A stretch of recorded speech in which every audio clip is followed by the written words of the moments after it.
I am sorry. Are you okay? Podcast is intended for mature audiences. The views and opinions expressed are those of the panelists and do not reflect in any way those of the podcast partners, sponsors, or affiliates. Enjoy. Hi, this is Michael Buffer, and you're listening to the Voice of the People. Let's get ready for Boxing Voice.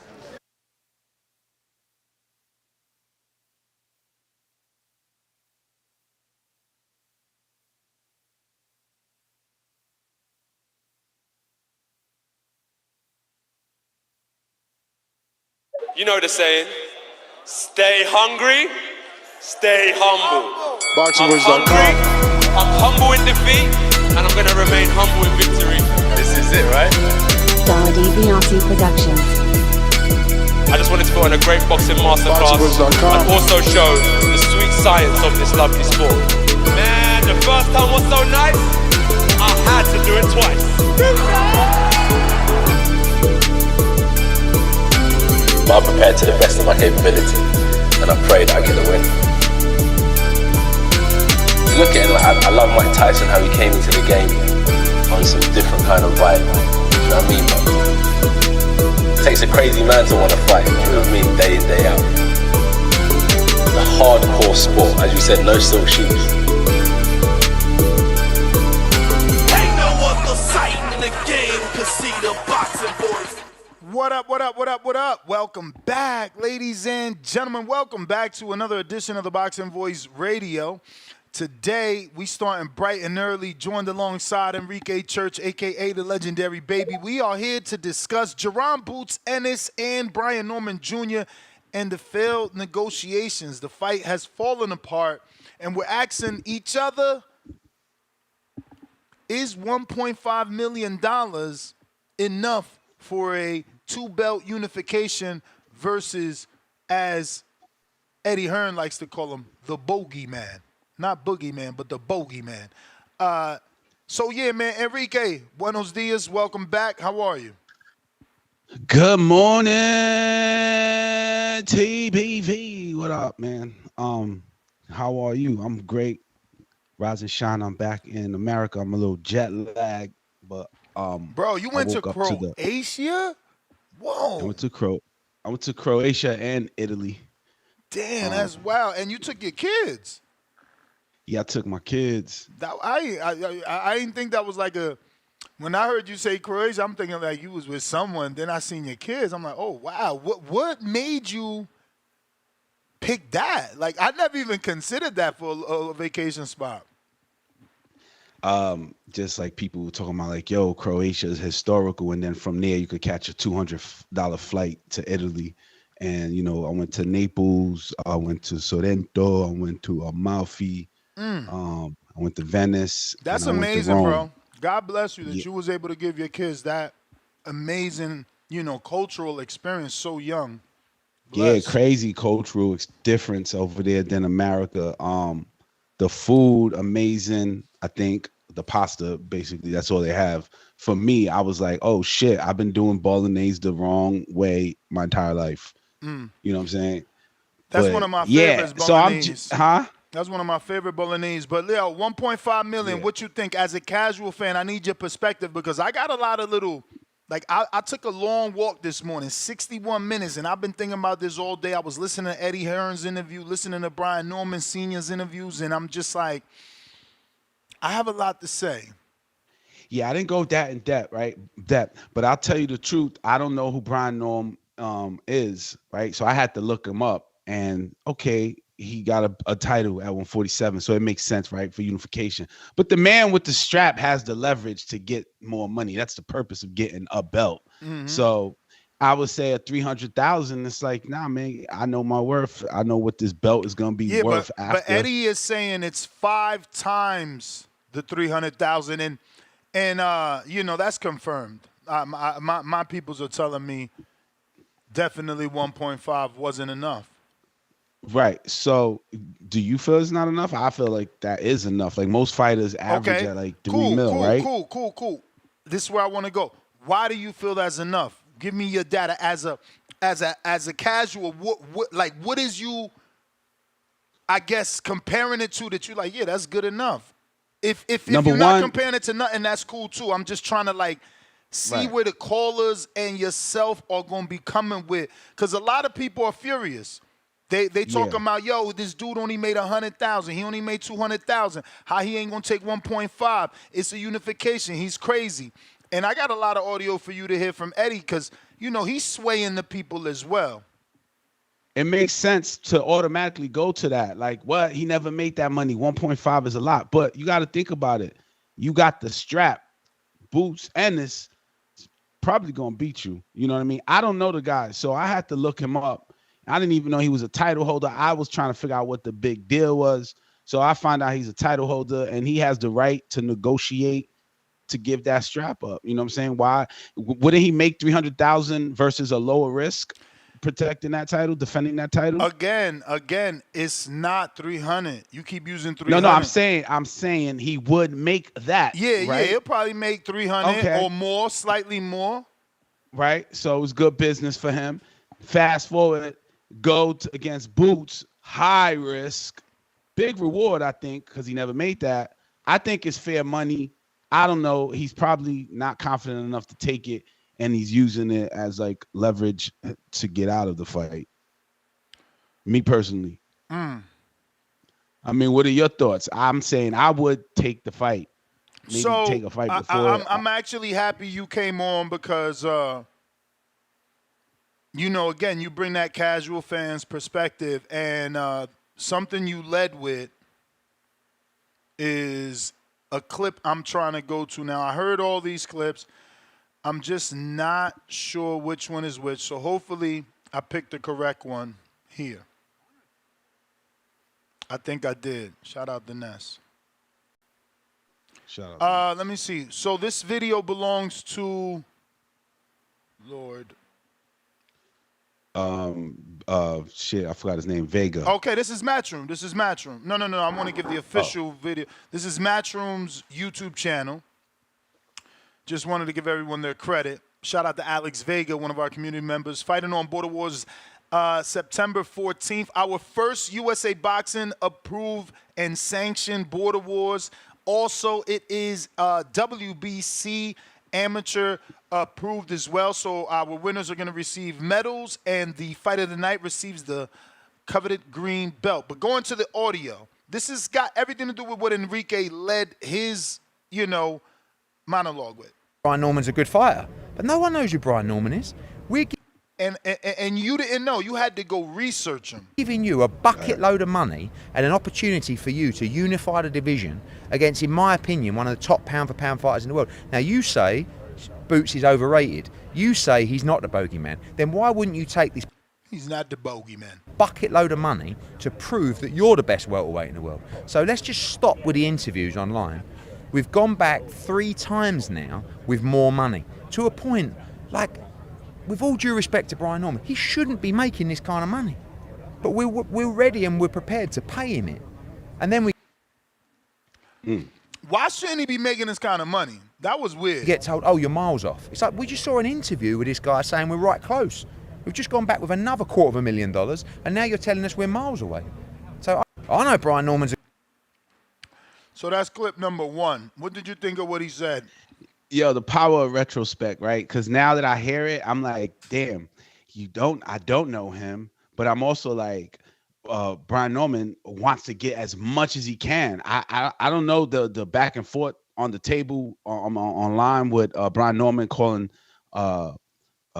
Boots Ennis under or overrated fighter. I don't know that argument, or I've seen anything on that, but I feel that he wants to get the most money he wants. And Eddie sounds a little bit more like the desperate purchaser, meaning the guy who wants to buy the fight, make the fight happen, and he's not getting the answers he wants. But they went up from 3 to 1.5.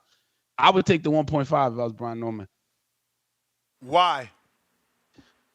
I mean, right? Don't fighters make like, and I'm talking about like a good payday, and I'm not talking about Tank and all those other guys. Like a $3 million fight, right? Doesn't Shakur get about $3 million? Yes. Right. So Brian Norman's has not gotten that ever. So 1.5. Maybe there's a long-term investment by not taking a fight and clean it up some other way and get more money because it's all about prizes anyway. So in short, you saying Shakur make $3 million, you not Shakur. You're not Shakur. So half you know of what Shakur's getting is good for somebody who's not Shakur. What's that question again? Say it again. How? I'm just saying, you basically saying you not Shakur, so receiving half of what Shakur makes, you should be happy. You should be happy, but I don't know the man's sentiments if he feels disrespected, where he's like, come on, man, Shakur's getting 3 M's. I should be getting 3 M's. I'm fighting Boots Ennis, you know? Is that part of the argument as well, you know? Let me give you the dad side of things. Let me see if I can find this. I should have had that pulled up, but it's all right.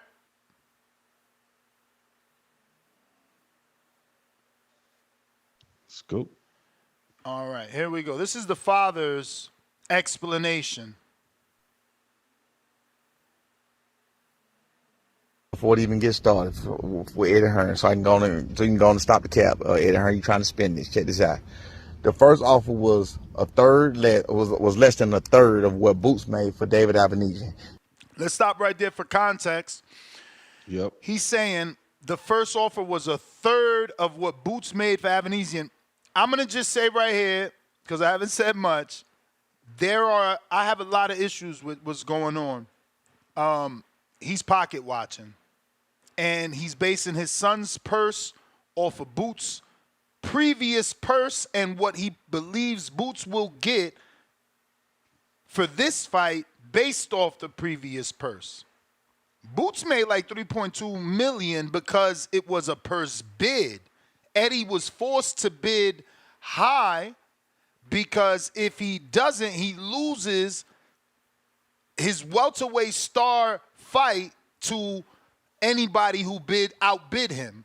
And that would have been Boots' first fight with Matchroom. So you had to make sure you won to show Boots, listen, we are really backing you.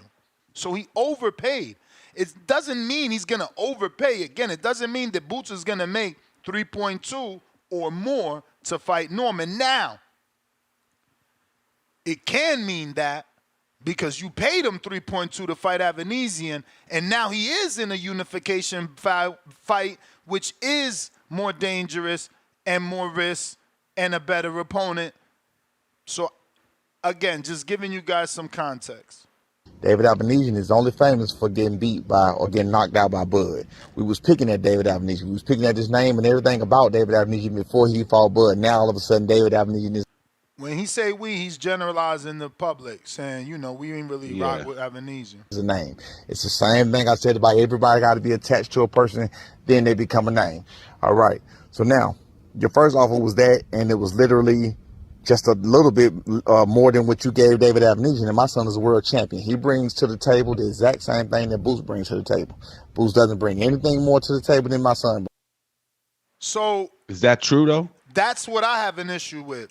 Had he not fought in Philly and proved that he can sell 14,100 tickets, I would be saying yes. Because before that, Boots had only done maybe 3,500 and some change, something like that in Atlantic City. But Boots just did 14,100 tickets. You cannot say he don't bring anything to the table, or that you can't even say that y'all on the same. Like, obviously, Boots brings more. Not only is he more known, but he also draws substantially. 14,000 is amazing.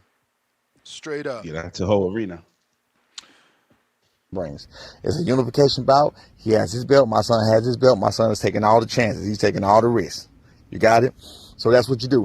So when he says my son taking all the chances and all the risks, he's right, because he is going to the Lions Den. He is willing to go to Boots' home to fight in front of what's going to be more than 14,000, because this will be for 2 belts, so it will draw more people and get more attention. The second offer was less than half of what Boots made his last fight. The third offer was half of what Boots made his last fight. Which means they're around 1.5, because again, Boots made 3.2. To be exact, damn near. It was literally half of what. So he says, to be exact, damn near literally, which he's bouncing back and forth. So it sounds like it's half, but it also sounds like it's slightly less than half, which does put it around 1.5 because remember, Boots got 3.2. But Boots made his last fight. So imagine what Boots is going to make in this unification. See, that's my issue. Right. The pocket watching. Yeah. Because you like, But- because like he's pocket watching, so it opens it up for the internet to pocket watch, which they already have. They've already pulled up, information proving that Brian Norman has made $100,000. So if you making 15 times your purse, why are you looking at the next pocket? And I'm not trying to lose friendships. I'm just simply, giving thought-provoking conversation. You feel me? Of course.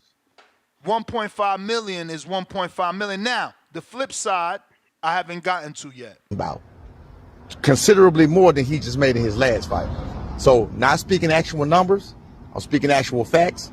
You tell me I'm lying. That's what it was. You did not want to make this fight. The only reason you did this was to tell Boots and his team that you tried to make the fight. You did not make the fight.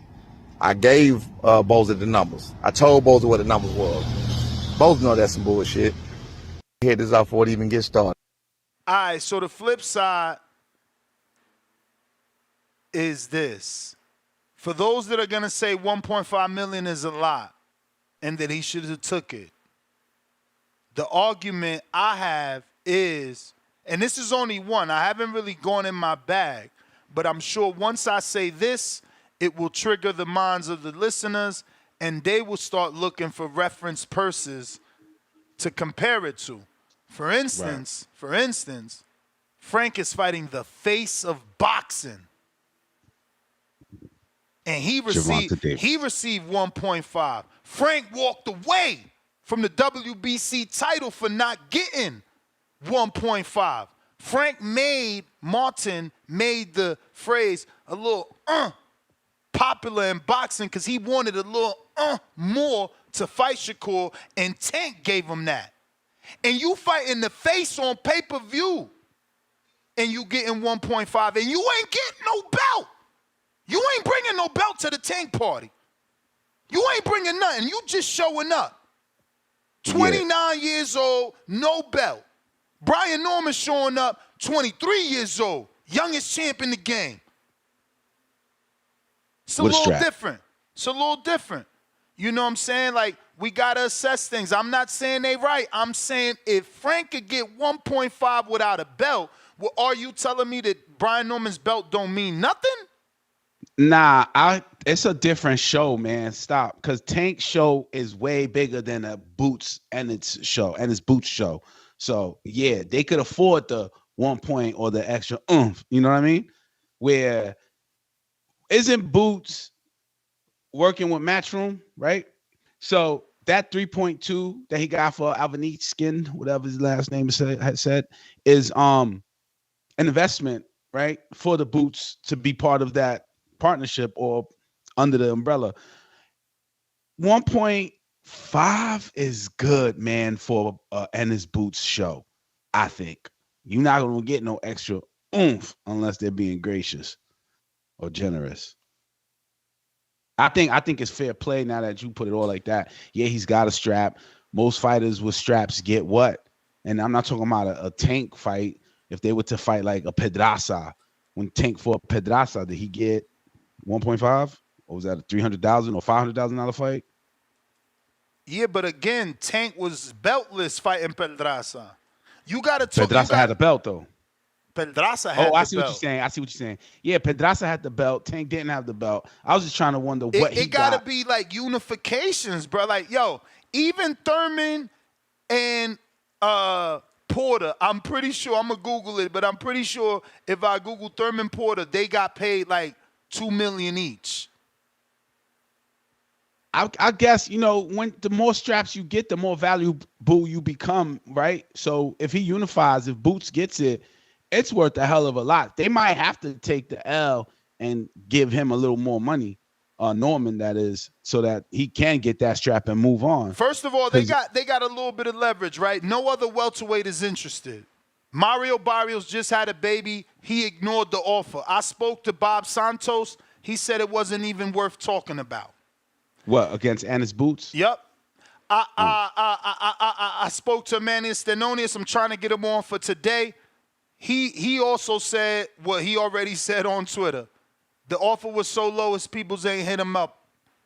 So the only person that's interested is Norman.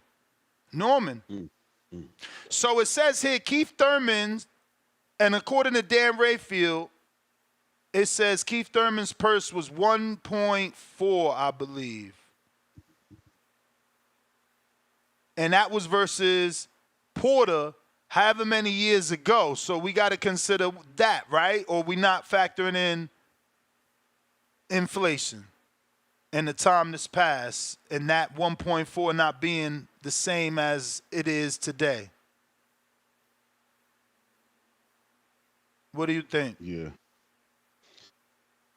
Porter, Thurman got what? You said 2 each. I'm looking for Sean's. I found Thurman's. And at the end of it all, it's about what's fair, right? So if they feel like that 1.5 is not fair, that they should be getting 2, and Ennis shouldn't be getting it should be like a 50-50, the same amount Ennis gets, he should get, because they're both champions. If that's the argument. Sean Porter, wow. Well, there goes some more context. Sean Porter brought a belt to this fight, right? Right. Wasn't that a unification? Yeah, I thought that's why you looked it up. Nah, it wasn't. I gotta check BoxRec because I'm reading the story. I gotta check BoxRec now. I'm not sure. But what money did you see though? Sean got $1 million and Keith got 1.4. Okay. Does that sound low to you? Because you was like, wow, what does that mean? What does that mean? Wow. Fucking BoxRec don't even have the belts that was on the table for that fight. Terrible, bro. What were you wowing? Why were you like, wow? I mean, because I went into it thinking it was 2 apiece. But Dan is the man, and he's reporting 1.4 and 1 million.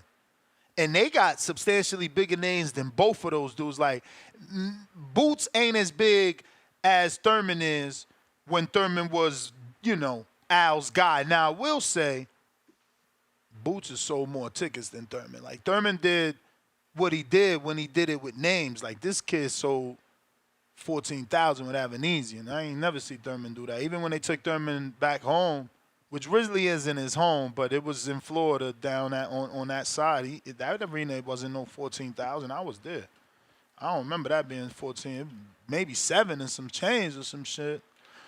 But, yeah, man, the phone lines are open. I got a little more audio from Eddie, right? Because, again, he was certainly doing his job.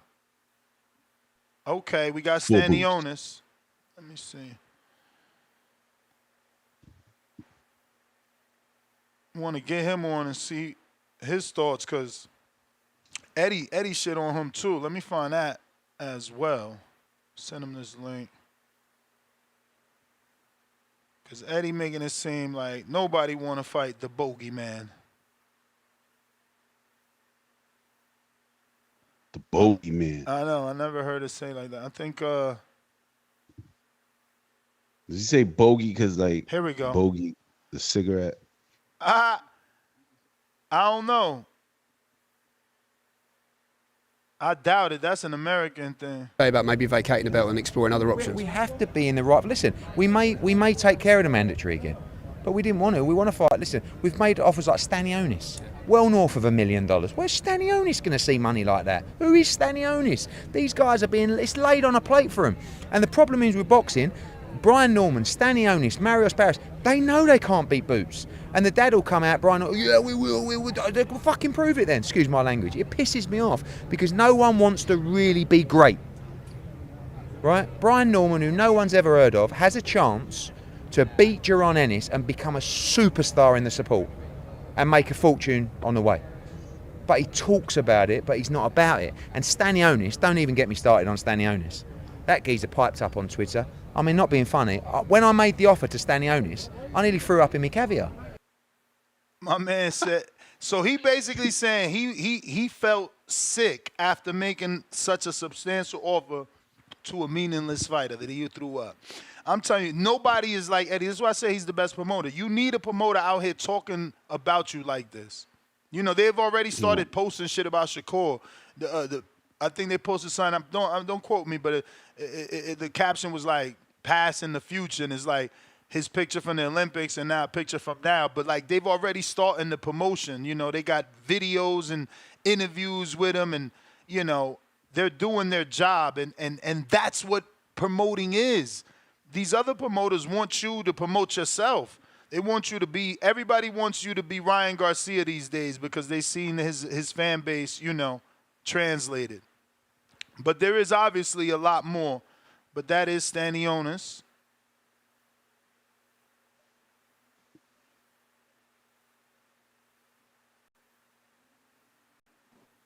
Emantis, how are you?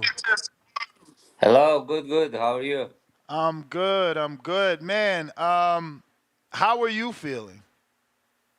Good. Everything is good. Thank you. And what are your thoughts on all these interviews that Eddie Hearn is doing concerning these alleged offers that he has sent you and your team? BS, cap, big drama show. But why BS and cap? What is the BS and cap about it? Because he claims to have sent offers. He claimed, but it's real or no, or it's only, I don't know, on the phone. I never got like an official offer, you know. Neither my like advisor. He wasn't informed because like you know promoters, they know what's my minimums and what they offered. So I guess it was a very low ball. So you said it. Their promoter knows your minimum, so if the offer didn't meet the minimum, they didn't even bother you with it. That being said, have you heard the news of what the potential offer is for Brian Norman Jr.? No, I didn't hear nothing. I think they reached out only for Barrios and they just mentioned me, you know, on the phone. I don't know. I just think like that. So let's put it this way. Eddie is claiming that he has offered Brian Norman Jr. $1.5 million because he has a belt and it would be a unification.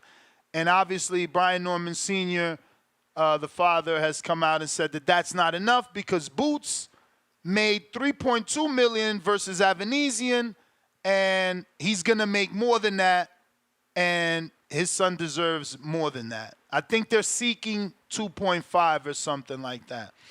I don't want to put your back against a wall, but does 1.5 sound bad for a unification fight going to Boots' hometown?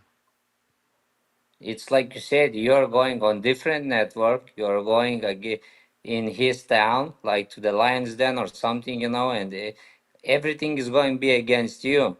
And it's a unification fight. It's not if he fought like Avanesian and he got more, you know. So it doesn't make sense in my eyes, you know. Everybody have different opinion, but I don't know. Okay, no, I mean, so you also feel that's too low to go to the Lions Den. It's not enough. Look, also it's a unification fight, you know. They say, oh, Boots. I saw this. They are saying like he has like a big name and he sells like arena. But yes, he sells in Philadelphia, but he doesn't sell like in Los Angeles or anywhere else. Like me, I can sell arena in Lithuania, you know. So I'm superstar here. Everybody knows, and I will sell out the arena completely. So what that means, we have it's no different. We have the titles, you know, and it's unification fight. So why somebody has to be a bigger or better, you know? Everything, I think it's the same. So would that number be good if it was on neutral territory? If they said, look, take this number not in Boots' hometown, then does that change it, or is it still not the right number? Because I get what you're saying, but they're also asking for a little bit of leverage because Boots is selling 14,000 in Philadelphia. That's still a lot of tickets. Yeah, it's a lot, but it's only in Philadelphia. It's like it makes sense. He's from Philly, so he should sell the arena, because he has a name. Like I said, probably Brian Norman in his town, he can sell out. So what it makes difference? Nothing. It's where you're going. If they want to fight, like if Boots team, like I'm talking about Eddie, he wants to bring a fight to the Boots territory, so they have to pay. I think Brian Norman, right? Not just going back and forth. So I hear you. I will say that you bring up a good point that it is a unification. The one more issue, thing, can I tell? yes. So one more thing. This is like bullshit when Eddie Hearn says like everybody's scared of bots. I don't think any fighter scares of any fighter. Everything just has to be right. Not I'm A side, you're B side. This is like bullshit. Now the titles are vacated. So everybody is like same 50-50. Nothing's supposed to change. So nobody's scared. Just we have all different TV networks, promoters, managers. So I think fighters doesn't scare. They want to fight, but there is a lot of things also going on. Again, I understand you, but I have to be fair and say I think you're being unfair by not valuing his drawing ability. So you're saying your defense is, hey, if you put the fight in Lithuania, I can sell it out. If you put the fight in Atlanta, Brian Norman can sell it out. But you're also saying probably. The difference is your promoter and your network never took you to Lithuania. They haven't shown you they believe that, and they haven't proved it to the, boxing public. Eddie believed in Jaron. He took him there, and they did 14,000. So they know they can do 14, if not more, with a unification. There's no data to prove that Brian Norman can sell out in Atlanta or that you can sell out in Lithuania, or you don't have your promoter countering with an offer to bring Boots to Lithuania or to bring Boots to Atlanta.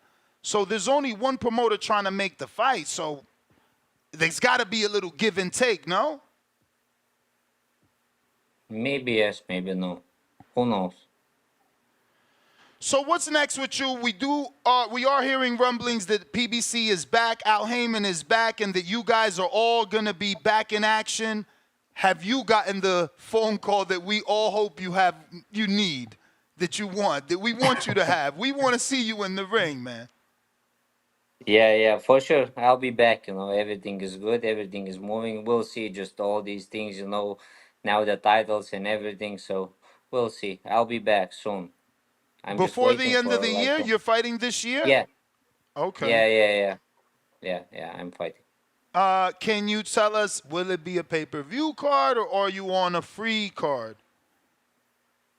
It depends, like you said, like the PBC is back, and they're doing their job, they're doing the schedules and everything, and you will see, I think, big fights coming soon.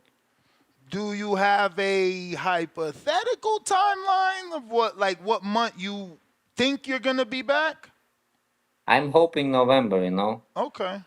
Wow, November's a stacked month. A lot of fights happening in November.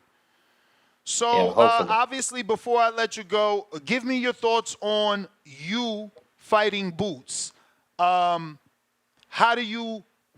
you fought him the night he fought Avanesian, that same Boots, how would you have beat him then? Because I don't want you to give the game plan away for now, right? But you seen what he did to Avanesian. Did you see anything that you could capitalize on that night, had it been you versus him? I think Avanesian fought on the short notice, or no? Yes, no? Yes. Yeah, so I don't know. You have to go and, have no fear, because, I don't know, maybe other fighters go into other backyards, and it's different. To be honest, when I haven't fought in 2 years, it's different when I first time fought on like a big card on Canelo, and I haven't fought in 2 years. and I was saying the ring rust is bullshit, but no, it's real. You can perform good in the gym, but when the lights is on, the media, I got all this experience first time. So it's different. But now I have that experience, and I don't know. I don't fear anybody. I'll fight anybody. And even about boots, when the COVID was, they offered me twice, honestly, twice, and I accepted the fight. At the moment, probably it wouldn't make sense because now we can fight for the unification, but I said yes twice. Why the fight didn't happen, I don't know. Now, when you say yes, you're saying yes to your team. They Yes, call you. They're like, "Hey, would you fight him?" Yes, I would fight him. But they didn't send you a contract to fight him that you signed or nothing like that. agreed. Yes, Oh, for okay. sure.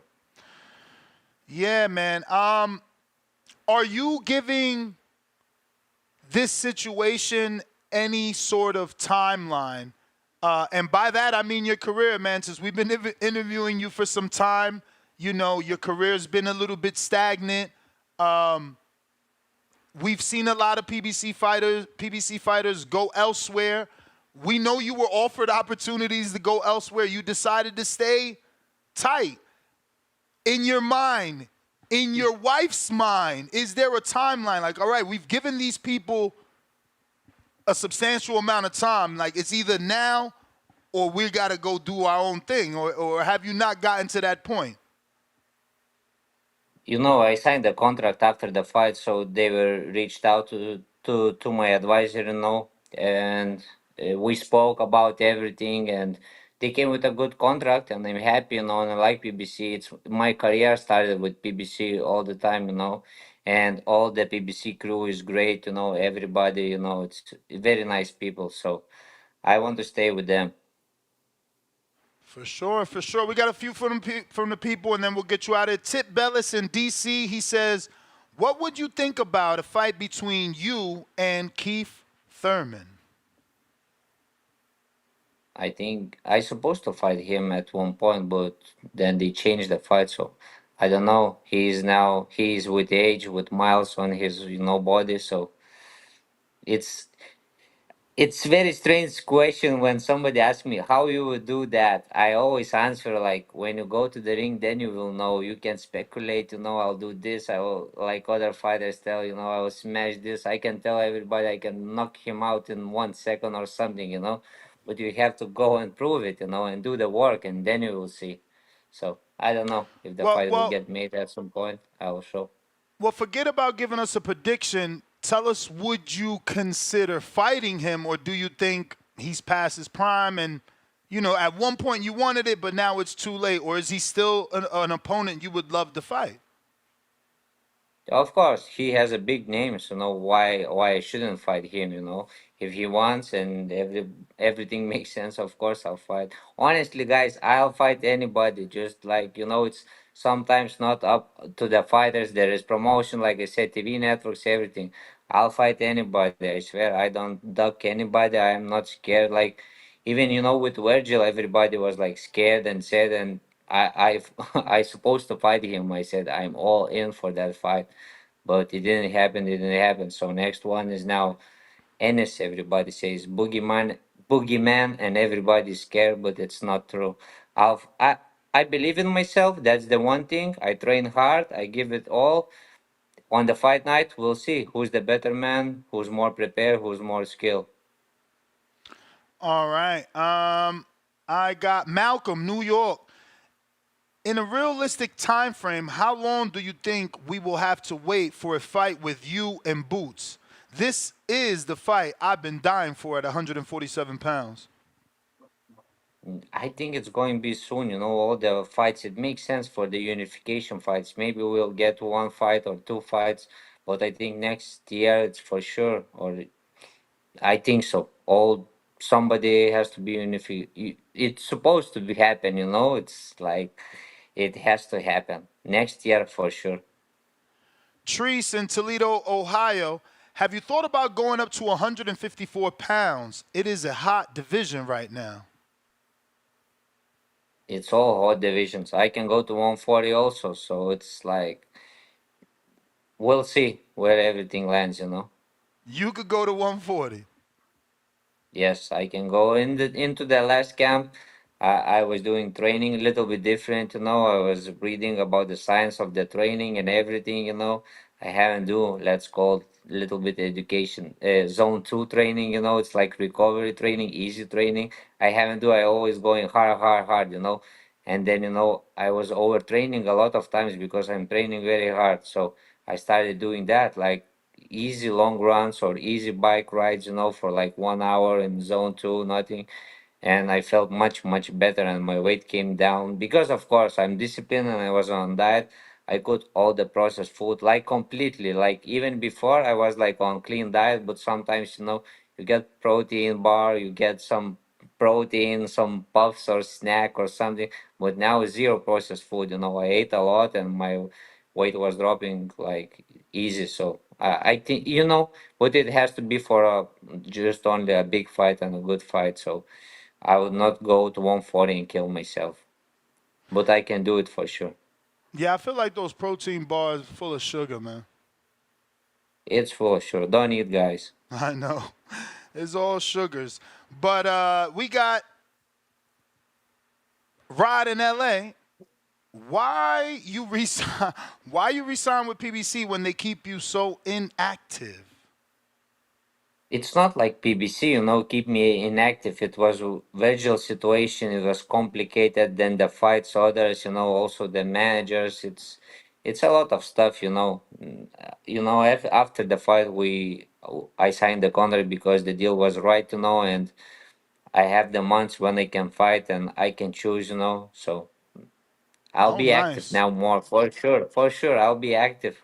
So you're not with Shelly no more, though, right? No.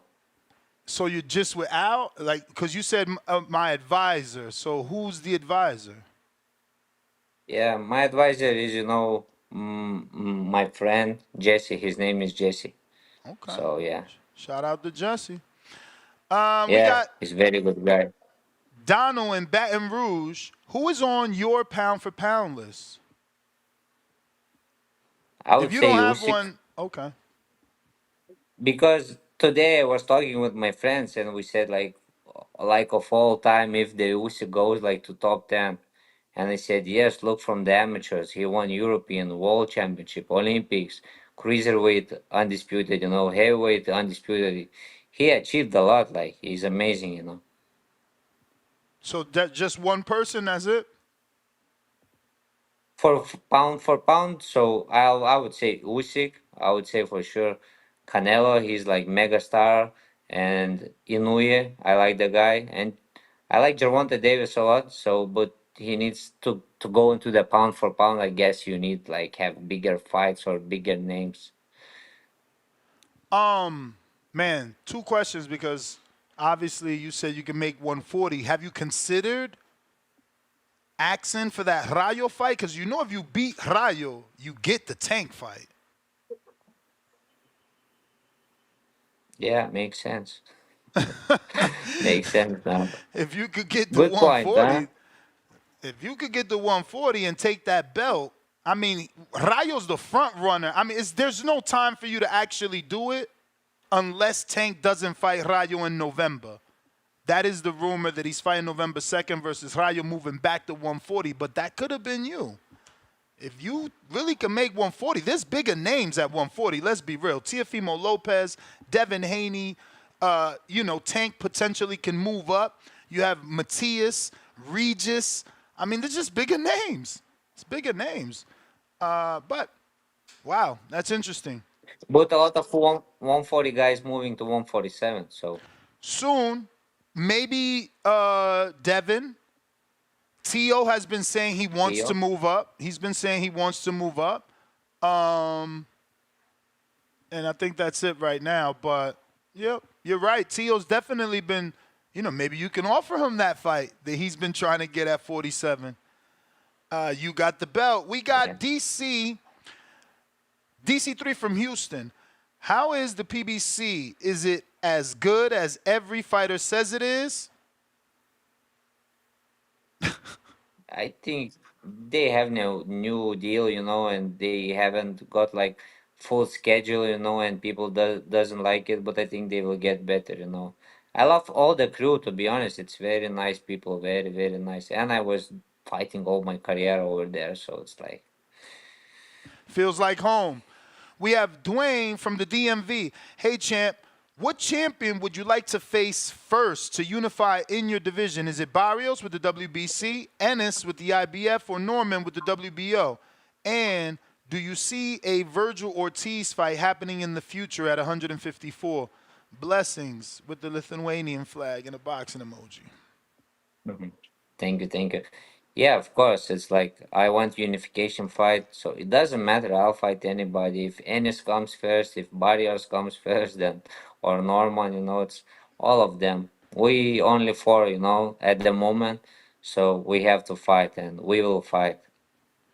Do you think there's a possibility you could get the Pacquiao fight since Barrios just had a baby? He's not necessarily ready?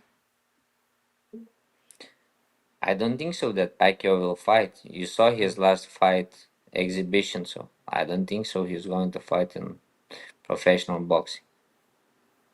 Well, those are all the questions. Thank you, Amantis, for jumping on with us. We appreciate you doing that, and we look forward to seeing you back in November. As soon as you can announce the opponent and the official date, please shoot me a message so we could get you back on and let the audience know. Okay, thank you very much for inviting me. Like and subscribe. The channel is the best. Thank you, guys. Appreciate you. Can you give out your social media for anybody who's crazy enough not to be following? Yeah, Stanionis on Instagram. On Twitter, I just come sometimes randomly, and put the cap emoji, and that's it. All right, brother. He said on Twitter, I just come randomly and put the cap emoji. He's taking shots at Eddie. But damn, even he doesn't think the 1.5 is good. You see, we be pocket watching. We live our little, mediocre lives, and we think $1 million is a lot. Not to these guys. Look, he won't take it. And he doesn't care about Boots' ticket sales. That's interesting. Yeah. I don't necessarily like that. You see that I went down this long-winded question of trying to explain to him that Eddie has shown he believes in Boots, and he proved that Boots can draw. They need to do that with you. They need to take it. If you say you could sell in Lithuania, he say on this show, he just say he was a superstar in Lithuania. Well, show me. Tell Al, show us. Go do a show in Lithuania, but you ain't got the network backing you in Lithuania. You ain't got your promoter backing you to do a show in Lithuania. Boots does, so he got to get a little bit more because of that. But what about when he brought up Norman in Atlanta? Isn't Atlanta bigger than Philly? For sure. But Norman hasn't proved he could do Atlanta like that. That's what I'm saying. Like, Bob Arum got to show us he believe in Norman the way Eddie showed us he believe in Boots. That's what I'm saying.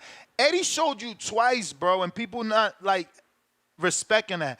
He bid ridiculous for the Avanesian fight in the first place. Remember, it was the Cody Crowley fight at first. It was such a high bid that Boots was making 3.2. That's without the opponent's purse. So he showed the world right there, like, yo, we believe in this kid. Ain't nobody outbidding us. Then he shows by going back to the kid's hometown. And then Boots showed by selling out. I mean, they deserve some sort of credit for that. Yeah. And again, people like, oh, but they going to Philly. Yeah, because they could sell. Like, who else? Yeah, it's guaranteed. Ain't nobody else. Like, I don't see Bob saying, well, here's a counter offer for us to fight in Atlanta because Brian Norman could sell. No, he don't know. He don't know. He ain't willing to take that risk. Oh, man. But Atlanta has a boxing audience, man. So that's kind of like but check scary this out. No. risk. It is a scary risk. It is a scary risk because of this information. Shakur Stevenson, champion. Jamel Hearn, champion. Unification, Atlanta. They sold 5,000 tickets, bro. Damn. Yeah, you ain't Tank. Tank went over there with Barrios and sold that shit out. Almost 20 or something like that. Crazy. It was bananas out there. It's the first time I seen that many goddamn Lamborghinis. It was insane. That's the promoter's fault, though. But that's my point. Bob Arum don't believe in Brian Norman. Brian Norman about to be on the undercard of Keyshawn. The champ about to fight on the undercard. Dang. So it's like, yo, they not really rocking over there. At least this dude throwing you this, and if you beat Boots, you in the driver's seat.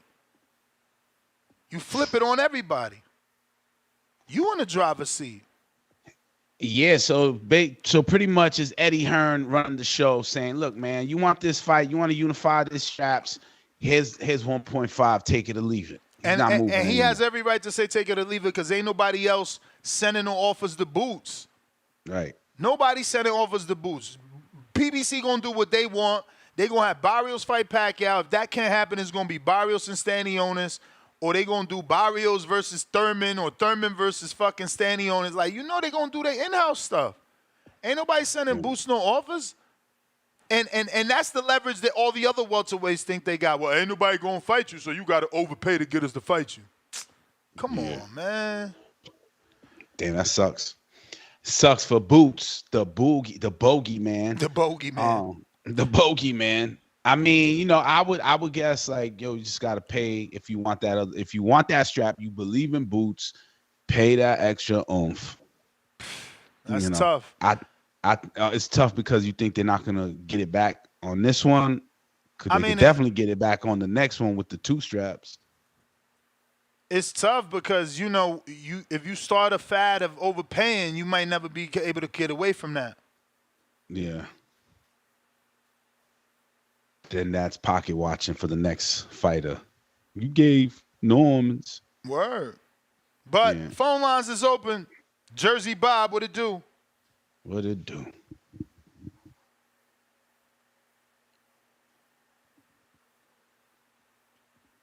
Jersey Bob, mic check, mic check.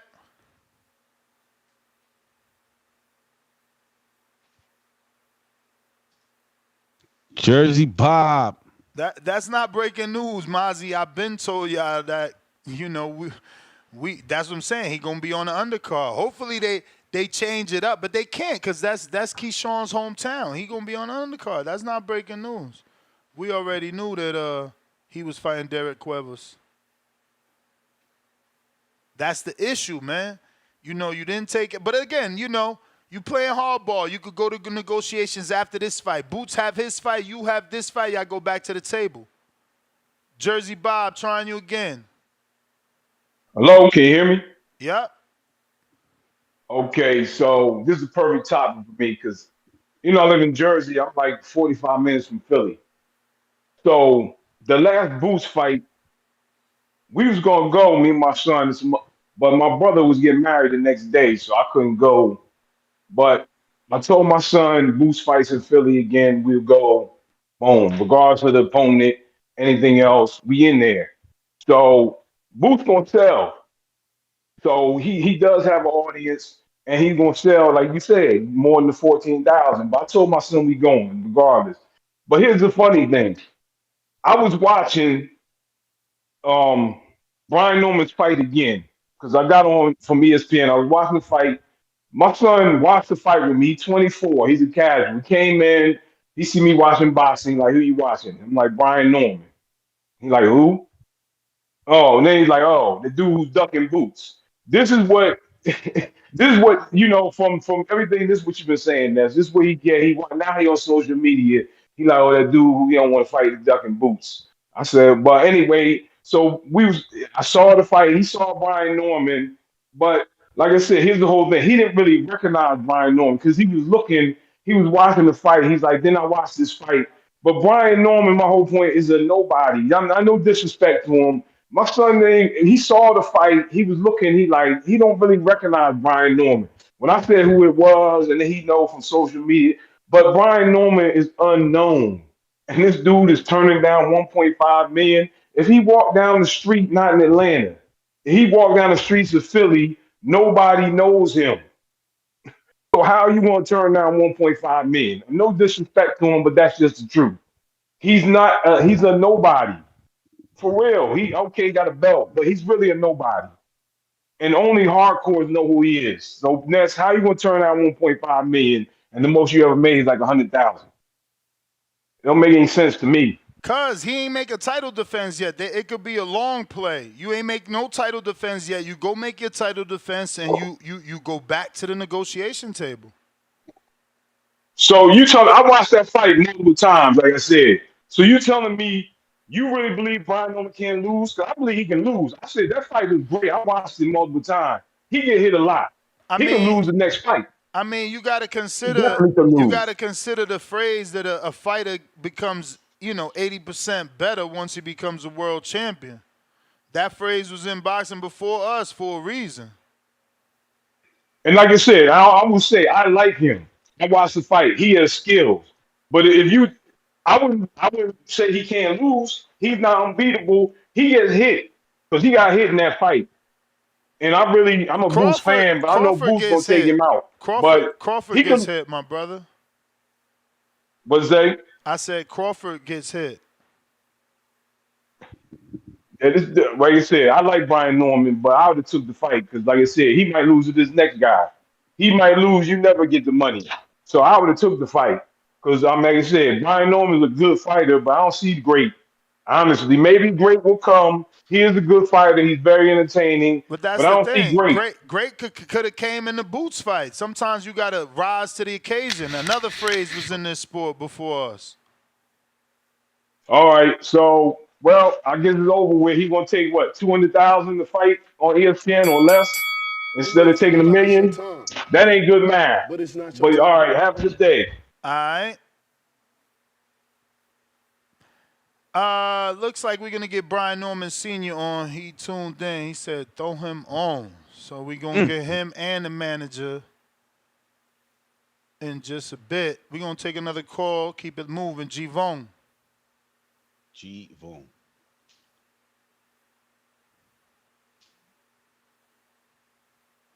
While we Yes, wait sir. All right. What's up?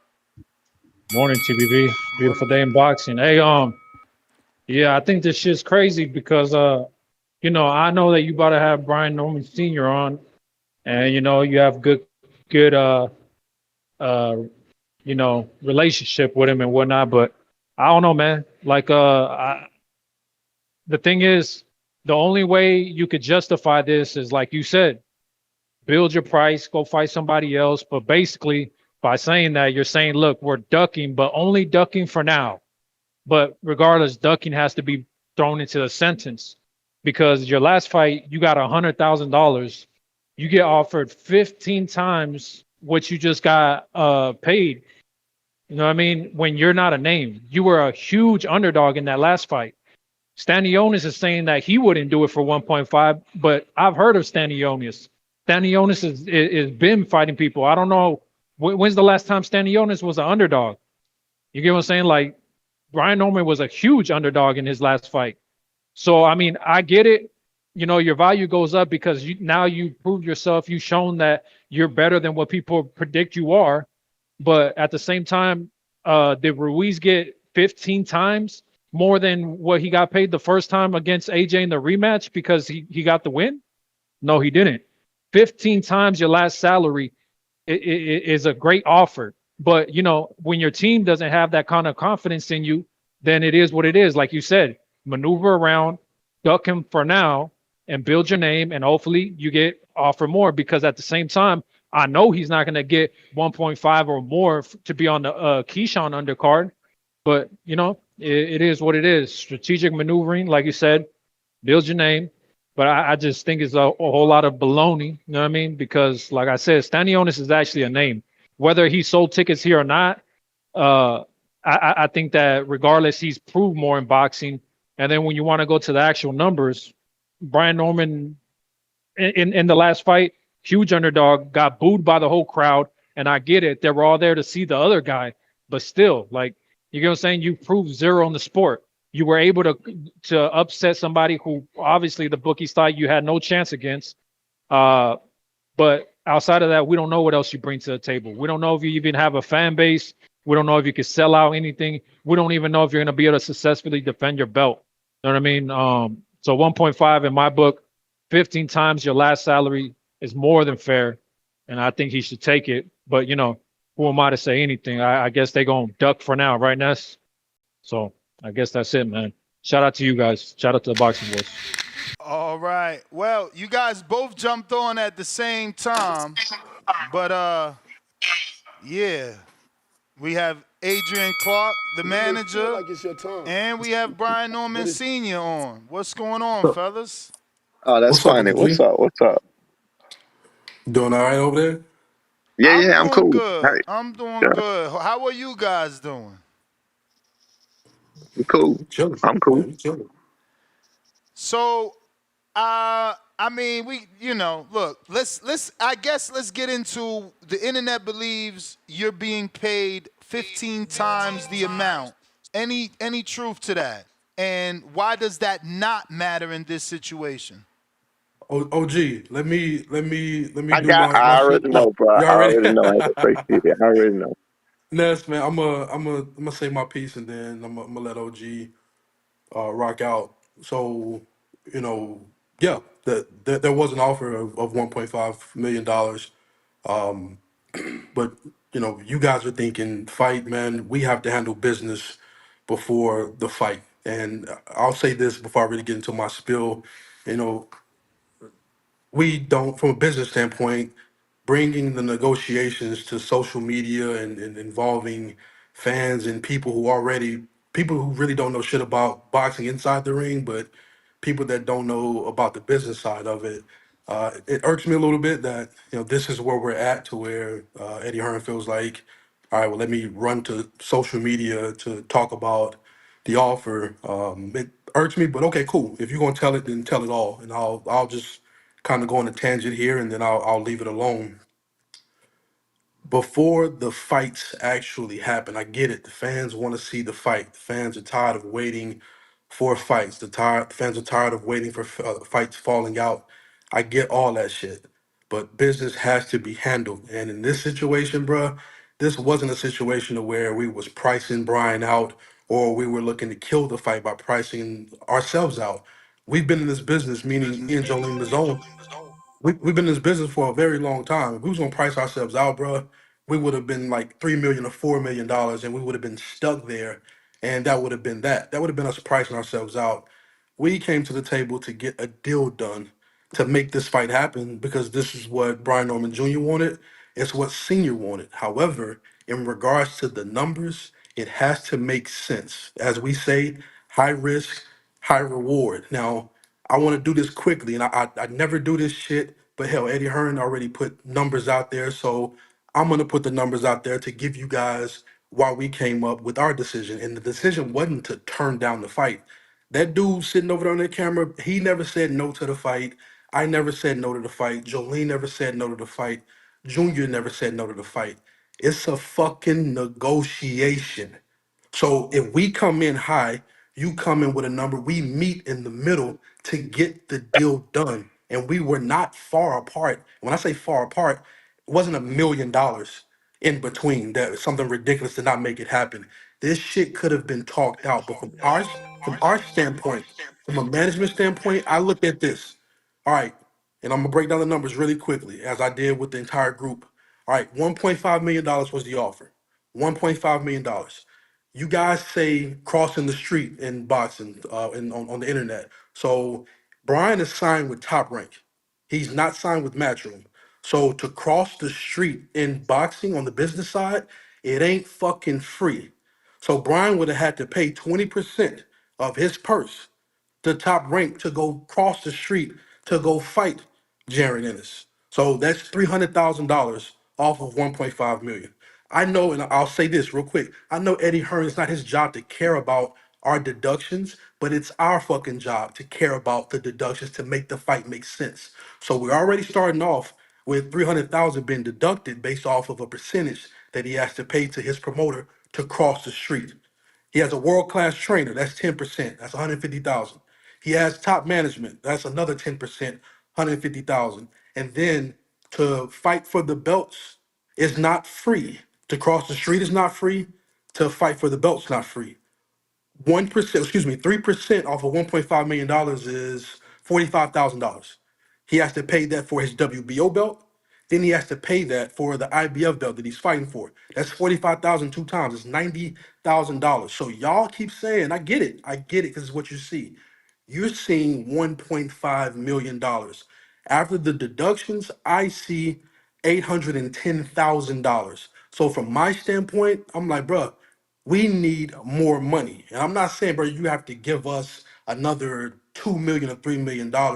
Let's pony up the dough a bit to make sure that the deductions that we paying, the whole thing makes sense, so that after the fight happens, my client goes home with a check for 1.2, 1.3, $1.5 million, not $810,000. I wouldn't be doing my job if that's the okay. So from our standpoint, bro, I get it. From the fan standpoint, I get it. Y'all want to see the fight.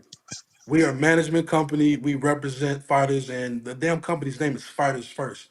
We have to do what's best in regards to the fighter. And if the numbers don't make sense, if the reward don't match the risk of us going to Philly to fight Jaron Ennis in his backyard, and we're bringing the same thing as him. It's not like he got 3 belts and we got 1 belt. It's not like he's just this household name that everybody knows and celebrates, and we're nobody.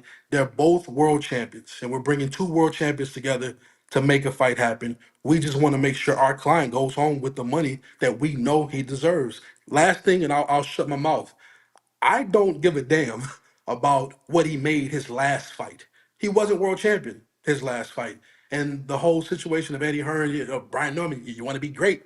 Bro, we heard that shit our last fight. You want to be great, you got to go take this dude's lunch. That's exactly what he did. So from a negotiation standpoint, I'm not trying to hear that shit about, oh, well, you want to be great, oh, well, you only made this last fight. He's a world champion now, just like Jaron Ennis, and therefore we want him to get paid like a world champion. So that's my spiel, and we're still open to, as far as the fight happening, bruh. Matchroom walked away. We didn't turn down shit. So if the fight's not happening, the fight ain't happening. Not because of the Norman team. It's because of Matchroom is walking away from the fight. So if they still want to come back and talk, bro, let's just make the fucking fight happen. His management is saying they will make the fight happen. His trainer and he's saying it will make the fight happen. Stop being stingy in regards to the bread. Let's make this shit happen, because we're not far apart. It's just whatever game they're playing, bro, is getting exhausting. I've never been in a negotiation that took 2 weeks to make a fucking fight happen. 2 weeks, and then we get to this point of nothing even happens, and we're not far apart on the money. It just doesn't make sense to me, bro. But if they are gonna go do whatever purse bid, Brian is gonna fight November 8th. And LG, I was gonna call you and make a joke about this shit. I see all of the jokes and motherfuckers calling us stupid and shit like that. I hope they keep it up, because I already know that the young boy from Atlanta is getting even more and more pissed off, to where I hope he decapitates whoever it is he fucking fights on November 8th. So keep up the jokes, keep up the shit about him being a duck, shit, the quack, keep all that shit going. I hope it fuels a fire under y'all in Georgia, to where y'all decapitate whoever on November 8th. And then if Matchroom and Ennis team wants to come back to talk about this shit for next year, the fight can get done. We're not far apart in regards to the money. Let's fucking negotiate with each other instead of trying to do this shit through social media. I'm done. That's all I got to. Adrian, my counter is, though, Eddie said that you told him you're not far apart, so he sent you $250,000. Then you said we're close. He sends you another $250,000, and then you guys say you're still not there. It's a lie. Bro, listen to me. And this is respect to him. I don't know the dude like that or whatever, but Eddie Hearn is the closest thing to a politician as ever. He's not even a part of the fucking negotiation, bro. It's like, bro, like, you're the decision maker over there, bro. Hop on the phone with the decision maker on our side to get this shit done. Like, stop going to the media talking about shit that did not happen the way that it didn't fucking happen. Let's actually talk to each other to get the deal done. Let's leave I understand we got to go through the lawyers for the contractual shit, but let's talk to get the deal done. This whole thing of, oh, we came back and offered. Come on, man. Like, let's stop with the social media games, bro, and let's actually get a deal done to get this fight done. If y'all really want to fight against Brian Norman Jr., if not, Like, stop with this social media shit, bro. Because it's like he talked about cap. What he said on camera was cap. I'm trying to get a deal done. You've been in the business. You've written books to help people become managers, and you're saying this is the longest you've ever been in a negotiation. This shit is stupid. I'm sorry, bro, and I hate to say so many cuss words, but it is. It doesn't. It's not this difficult to make fights happen, man. And anybody that's on the management side or the matchmaking promotional side, they know that it's not that difficult. What makes it difficult is someone pricing themselves out. If someone is saying, "Yo, we want an outrageous amount of money," then at that point, yeah, you ain't got shit. So it's a quick. They don't want to fight. It's bullshit. But in regards to this situation, where Brian Norman Sr. has been very fucking vocal about them wanting this fight. Junior even said that he wanted to fight. So it's just the point of the two sides getting together to make it happen. And bro, we're very transparent in regards to the management situation. There ain't nothing that we've talked about openly that Brian Norman Jr. or Senior don't know about in regards to the negotiation. So they know where we at. Matchroom knows where we're at. If they really wanted to get a fight done, this shit would be done. Let's just make the dollars make sense. It's Last really one. that simple. Last one. In terms of the deductions that you're seeking to ultimately get back into the purse for Brian Norman, are you looking for the whole 6, or is it just one of those? Because, it's belts and trainer make it 3, then management and promoter make it another 3. So are we trying to cover all that, or Bro, does Eddie just need to hear that he need that 300 cleared and we can get this thing done? Because the purse bro, bid is what today. Bro, it's a negotiation. And honestly, everything that I laid out for y'all, those are numbers that we typically don't even lay out in regards to what goes on in negotiation. But clearly, he don't give a fuck about the respective negotiations. So shit, I'm gonna put it out there. This fight easily could have gotten done. I know I've gotten to know the guys sitting across from me on their camera, bro. If it would have been, and I'll be open with the numbers. Fuck it, let's negotiate. 1.3 1.4, bro, they would have been like, fuck it, run it. We taking the fight. I honestly would have been like, shit, if Senior would have heard 1.2, he would have been like, make the fucking fight happen. They didn't want to make this fight happen. That's what it boils down to, bro, because it could have gotten done. If I'm lying, the dude over Again, there tell you straight up his cap. with your experience in this game from a managerial standpoint, was this a publicity stunt? From their standpoint, yes, because Eddie Hearn is about to he's gonna try to sell y'all this bullshit Karen fight again. And honestly, Brian Norman Jr. was just the scapegoat. Like they needed an excuse. Okay, we're gonna try to make this fight happen. But he said he sent out a contract to Barrios. He sent the contract to Stanionis. I don't know how true that was, but that came out of Eddie Hearn's mouth. So you sent Stanionis, I out. just had on the show. He says he never received the contract. He said Barrios received something and they made a phone call about him. I'm just saying. So just think about that. He sent out 2 or 3 different offers. So you negotiating with 3 different people trying to see who's going to take the less of the deal? They did this shit to compensate for the bullshit y'all about to see with Boost and Karen. If they do fight, I don't know if he's going to move up or whatever, but it's a publicity stunt on their part, bro. We already had a fight set up. If we was going to look to get out the shit, I'd have been like, bro, like Jolene, let them know we already got a November 8th fight scheduled. We wouldn't even went this far if we weren't interested in taking the damn fight. So we did all this shit for nothing because we still gonna run November 8th against whoever we gonna fight. They did this shit as a publicity stunt to cover up the bullshit y'all about to watch in this rematch with Boots and Karen, bro. They never had a But to be mindset to fair, get this done. y'all about to be in some bullshit. Cuevas y'all about to, the champ about to be a co-main. That's Okay. mind-boggling to everybody that you not gonna take the Boots fight and end up being a co-main event as the world champion. Yeah, bro. At the end of the day, in regards to the negotiation standpoint, bro, we're not gonna just take anything. And any other young manager that's coming up out there, even the fighters, bro, you better stand on some shit in regards to this business. Because if you don't, they gonna end up doing the same shit over and over again, just handing you whatever. It's not a negotiation. It's just like take whatever. If you don't take it, then okay, bro. He's going to do his defense against, I don't know if it's Quavos or whoever the fuck it's going to be, but we couldn't get a deal done with Jaron Ennis because of the matchroom side. It had nothing to do with us because we wasn't asking for shit that was just outrageous. So yeah, we're going to take the date that we already had scheduled. All right. Well, Mr. Norman Sr., do you feel you have anything to add? Obviously. I have a lot. I have a whole lot to add. Can I do this because my phone got messed up because a call came in, but I blocked all my calls? Can I drop out and call and drop right back in? All right. Hey, Yeah, hey, you OG, good.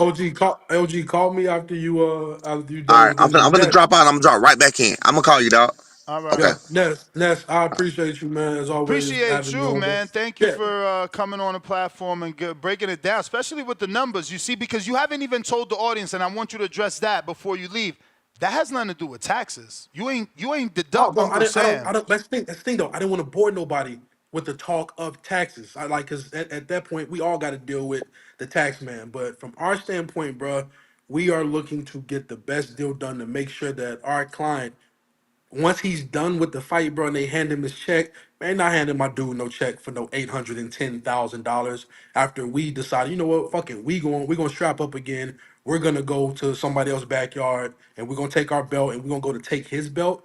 Bro, I get the risk behind it, but from a management standpoint, the reward has to make sense. And I'm gonna make sure that Brian Norman goes on with the most money possible. So if we have to take the long way home, which in my career, I've always have to take the long way home in regards to getting to where I'm gonna get to. So if we have to wait till next year to catch up with Jaron Ennis, the yesterday's price ain't gonna be today's price. So we're gonna have to negotiate again. And I hope Mr. Hearn wants to actually sit down or talk on the phone to actually get both sides, get both numbers straight, and then we sign off on the shit. Cause all this other rinky dink social media shit, it ain't how I get down, bro. So whenever they ready to make a deal, let's make a deal. But that's my spiel. But yeah, bro. I hope Final one is an easy, quick one. Again, in all your years, you've never had a negotiation this tough. Not this never. long. You've answered this long, but this difficult. Yeah, because it's a lot of voices because we're with Top Rank again, so we're with Top Rank and we're promoted by a first class company. So Carl Moretti does a great job of speaking on behalf of Brian in regards to their lawyers and their team. But it just to me it's really difficult because there's a lot of voices involved in this shit. Jolene's talking, I do a bit of talking. There's just a lot of voices involved. I feel like, especially with Eddie Hearn being a decision maker, if you're gonna go talk to the media about what did or what didn't happen, bro, we could easily have a phone call and it could be really quick on, okay, what is it what y'all want? This is what we're offering. Let's meet in the middle. Let's make this shit happen, bro. This is not a situation. I know who I'm dealing with Brian Norman Sr. and Jr.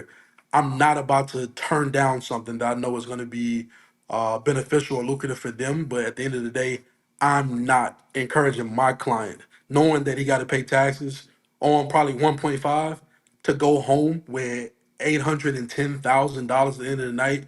I'm not recommending that shit because in regards to what I created with protect yourself at all times and fighters first, like that ain't what the companies are built up for. So we would be stupid to just accept that when we know that we can get more money for Brian Norman Jr. So yeah.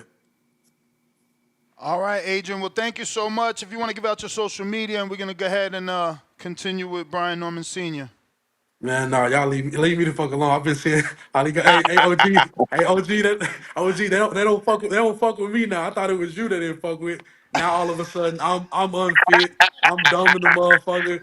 Like, Don't worry bro, about it. I got but, him. I got him. yeah. I got him. I But yeah, got him. bro. Hey, call me after you done, yo. Hey, I appreciate y'all making me not the only motherfucker trying to fucking shed light. I'm the only motherfucker out here doing the footwork, so I appreciate y'all doing that. I appreciate the transparency. Thank you, sir. I'm gonna All take it. good, OG. I'm gonna take it from here because I'm gonna cook every goddamn bite. I'm All ready. right, bro. All right. So what's All up? right, all right. So check this out right here. It's as simple as this. Eddie Hearn. Well, no. Let me say first. Breaking news. Jaron Ennis will never be undisputed at 147. Jaron Ennis will never be undisputed at 147. Why won't Jaron Ennis ever be undisputed at 147? Because he signed with a guy in Eddie Hearn that's not willing to do business like he needs to do business to make the fights. No champion. He's looking to build this name in Philadelphia, Jaron Ennis, his backyard, and bring everybody else in for peanuts. He want to pay Jaron Ennis all this money. He got paid. I'm so glad with the transparency of the money.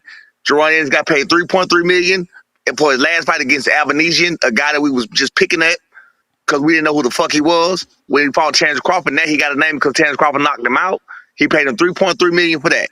You want to bring a champion who's already doing his own thing. He already has his own flow. He already has everything going for him.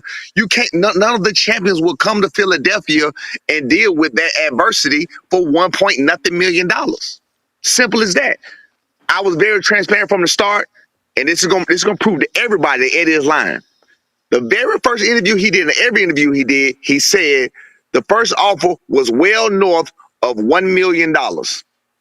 Well north of $1 million. That put it at least what, 1.234? All right. The first offer was $750,000. That was the first offer. All right. We said in the end, I told Bozy, I want my son to come home. Oh, I ain't tell Bozy this part. We said $2 million because I wanted my son to come home with $1.2 million. That's what we needed in the end. I wanted my son to at least clear $1 million. All right. $1 million puts you in a different tax bracket. The IRS gonna want 40% of that. Now, of course, that ain't got nothing to do with nothing or whatever. But if you're making a couple of $100,000, it's not like that. So let's say if I could do a job, I don't need all of this. Like he said, $700,000-$800,000 sitting in the bank doing nothing when I can make $200,000 here, $300,000 there, and not be in that same tax bracket. You know what I mean? People not thinking from a business standpoint. They just fanfare. Oh man, that's as much. That's more than he made. So what? My son not hurt. My son not broke. He not out here struggling.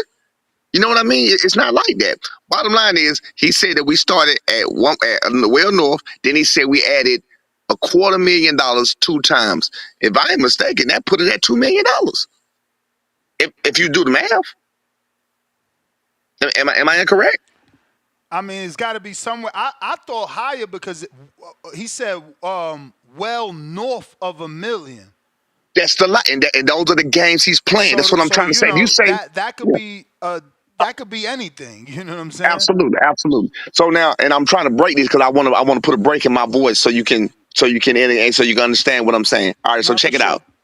Well north. So that sounds like if you telling me you keep adding on $250,000, we should be at $2 million or somewhere close. We was not there. The actual number that we are right now today, and we are still optimistic, I am still hopeful, is $500,000. That's it. That's only so my son can bring home $1 million, really. 1.2 million, $1 million. That's it. That's all we are. So the last interview, he said, now they're saying we're miles away. Eddie is playing games. He said, we're close. And now they're saying we're miles away. You won't find, y'all know I've been very transparent. You won't find nothing where I say we're miles away ever. I never said that. We really want this fight. We really can show the world because there's several battles that's going to be won before we win the war of this. There's several battles where Bruce Ennis will fight him in his hometown, fight him. I see through the smoke and mirrors. It's smoke and mirrors over there. And I'm going to break the fucking mirror. I already know what's going on. I see what they did. They pulled a fucking real live hat trick in front of the whole fucking boxing world, including myself. Because when I went back and I watched Boots and I watched his fights, even with my son, I watched him in front of everybody. I was like, this is the fucking hat trick. It's a hat trick and I already know how to fix it. It's a hat trick and I know how to solve the hat trick because I know how to pull the fucking the sheet from up under the motherfucker. So, I mean, we ready for that. I want that. But at the same time, I want my son to be well compensated for going to enemy territory. He's a young fighter. He had his own career. He can build his own name. Boots wasn't where my son was 4 years ago. At 20, my son is 23. Boots is 27. Boots wasn't a world champion at 23. You got people that are just so mad because we dare said we'll fight him. Now they say y'all duck him. Y'all won't fight him. No, we will fight him. If anything, if Eddie Hearn is serious about that offer, we'll take the last offer he gave. I'm glad I got this platform right now. We'll take the last offer he gave if he makes it in Vegas. You can't bring people to enemy territory and then pay them nothing and then pay your fighter $5 million. Because if he got paid 3.3 for Albanesian, what is he going to get paid? What is he going to get paid for Brian Norman Jr.? A unification bout. That's enormous. You can't bring it. We're not slaves. We're not peanuts. Again, like I said yesterday, we understand to do the king and queen shit over there on their end, but we're not. They're peasants. I don't know what this shit is about. My son can make 200, 300, 300, and fight 2-3 times a year. And guess what? He really just brought home more than he would have brought home with less tax problems, with less drama, with less, he don't have to deal with the crowd. Everything is in his favor. People not thinking the south side of the box. They're not thinking outside of the box. They're thinking, oh, 1.5. No, you're thinking from your broke ass couch. And I hate to be like that. You're thinking from your broke ass couch. Again, if I graduate from neurology school and I go to be a neurologist, and in my first fucking job, they tell me that they gonna pay me $75,000. I'm like, nah, what the fuck? They're like, well, monthly, you pay $50,000 on your last job. This pays way more than that. That's poor thinking. That's poor thinking. I can't let my son get played like that. $500,000. We're still optimistic about this fight, November the 9th. That's why I'm glad I got this platform. Norman, to be clear, because you said that twice now, you mean 500,000 more. Right now. Yeah. 500,000 more. You need 500,000 added to the 1.5. You want 2 million so that when it's all said and done. The last offer was actually 1.7. Okay. We did the math. I don't know if Adrian was misspoke or what happened with that, but actually Top Rank takes 25 off top. That's what I was told. Match rank. So my bad. Again, that's another breakdown that we don't have to deal with. If my son makes $250,000, Matchroom won't get nothing because they're the promoter. You mean so I'm not Matchroom. Top rank. Mm-hmm. Yeah, Top Rank take 25 off top. Top Rank don't get nothing because they the promoter. So it's like you giving me money on. It's like you paying me. It's like that old breakdown of would you take $2 million as a whole, or would you take $300,000 a week or a month? You know what I mean? It's the whole breakdown of that. But people, people so.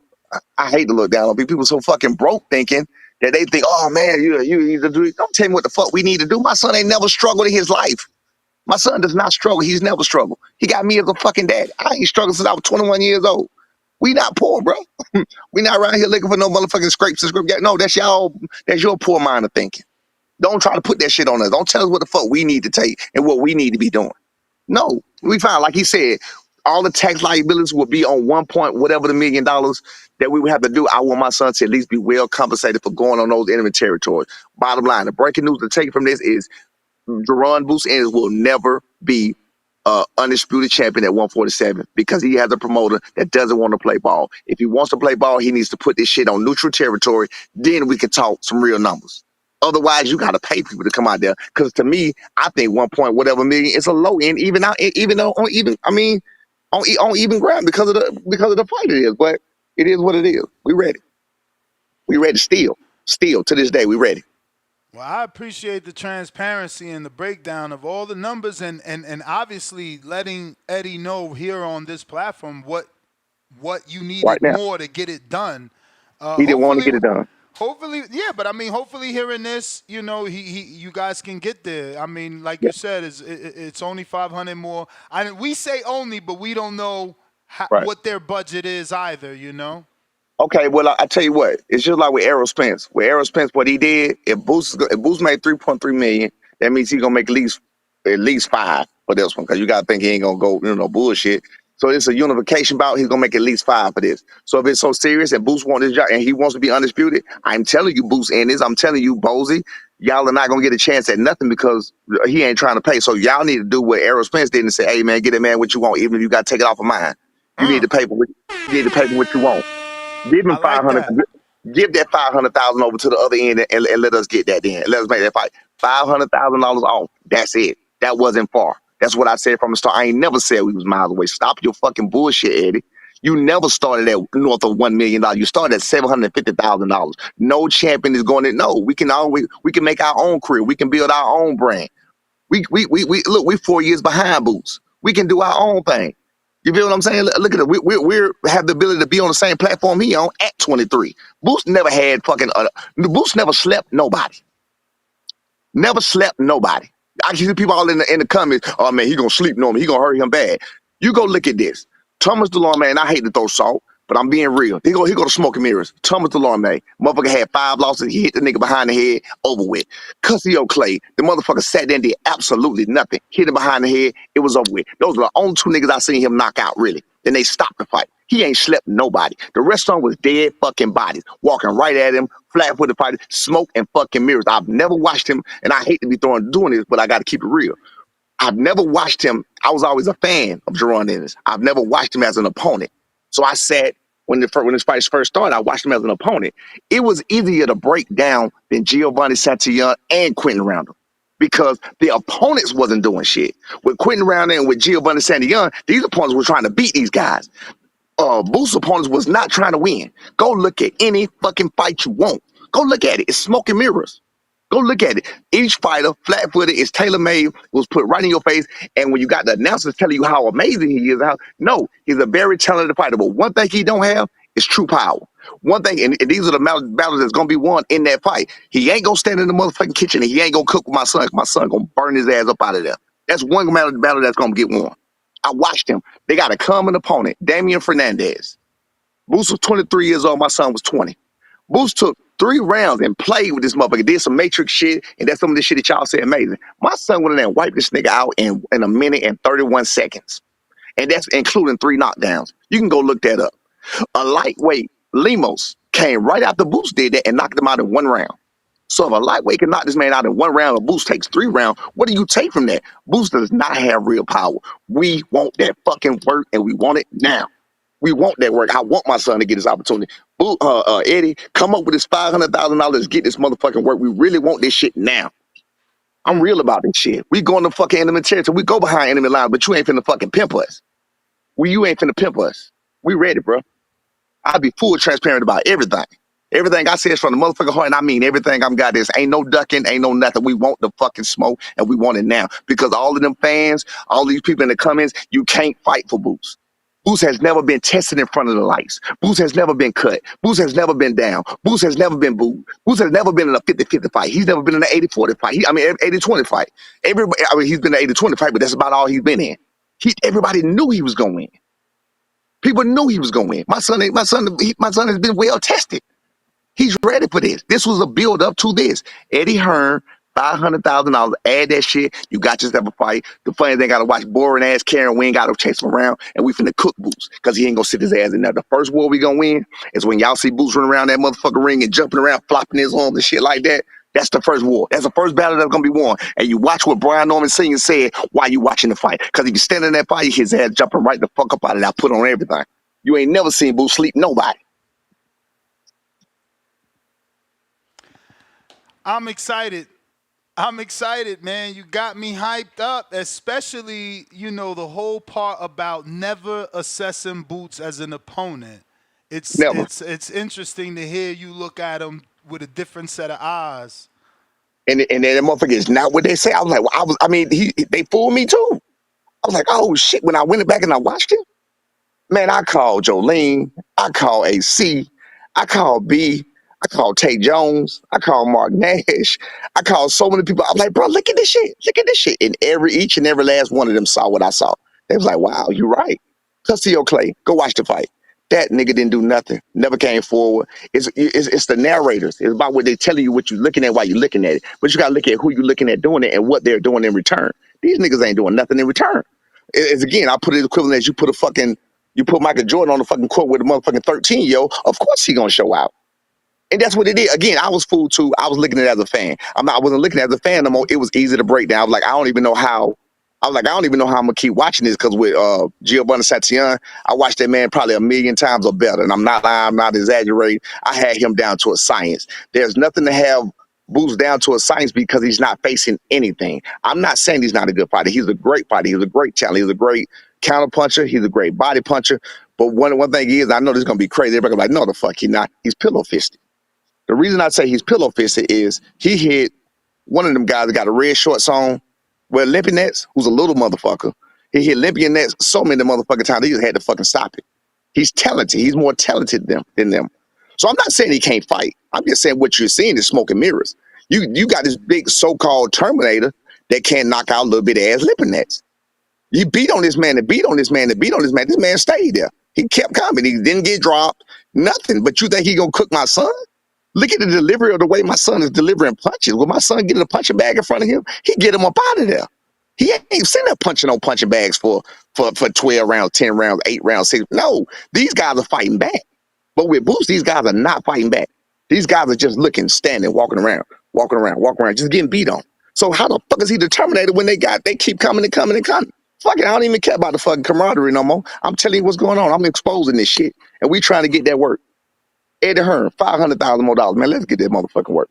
So we got many battles to be won. We gonna fuck him up. I'm just being real with you. Fuck it, I don't even care no more. Gloves off, nigga. Gloves off. Knees, hands, elbows, gloves off. There's no way the Jaron Ennis can beat my son. Again, even when they sparred with it, I told you what happened. I took from that like, damn. And this was even back then, like, this nigga he's never hurt him. He's been in the ring many times, shit in the ring time, never hurt him, never buckled him, never did nothing. But hey, we ready for the work, man. 500,000, Eddie. It ain't too late. Boots, Boldy, I text y'all. I've been telling you. I told you the number from the beginning. Tell this nigga to put 500,000 up and shut Brian Norman Sr. the fuck up. Let's get that work.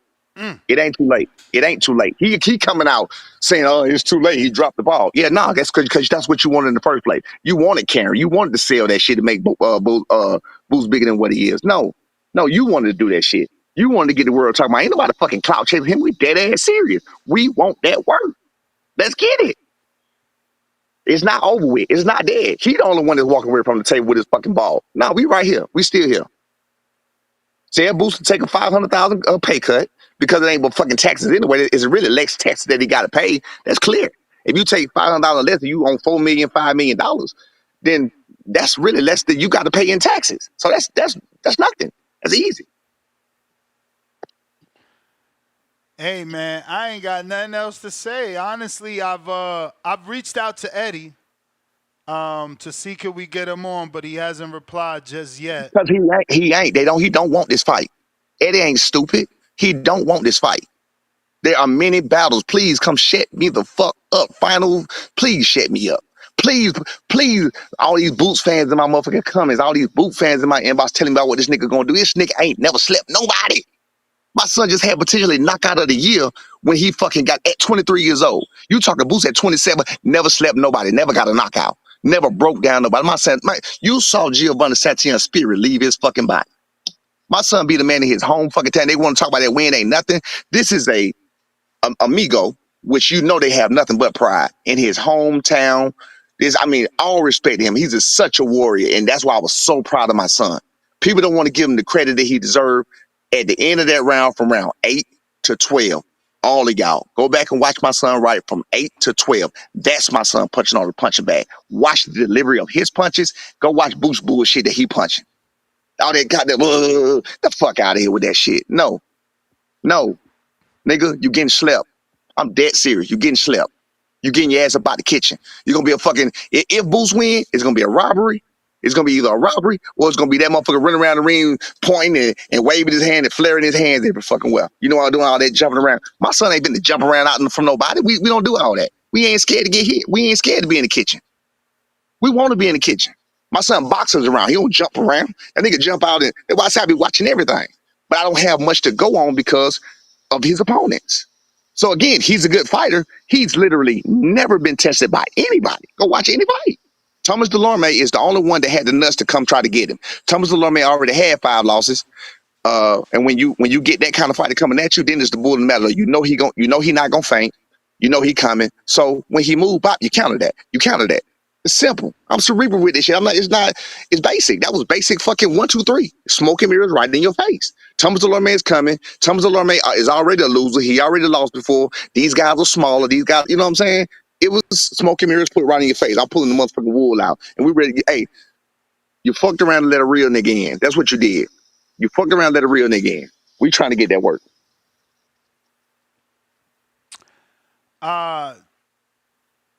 Nothing else to say, man. Just appreciate you coming on, and I appreciate the platform. Thank you, sir. Appreciate you. We appreciate you choosing us to get it off your chest. Hopefully, Eddie responds and we can 500. get this thing done. Because it's like I said, no one else is willing to go over there. We just had a man to Stanionis on. He said it's not enough money to go across the street. Exactly. So, he ain't gonna never be undisputed. He's never gonna be undisputed because Eddie ain't trying to play ball. We trying to goddamn make him undisputed. We trying to give him an opportunity. We giving him an opportunity. My son has a young career. He's up and coming. Boost is supposedly already there. Boost is 27. He's 4 years older than my son. What are we talking about? My son can build his own thing on his own time. You know what I mean? Boots was not a champion at 23 years old. My son took the opportunity that he was given and he crushed it.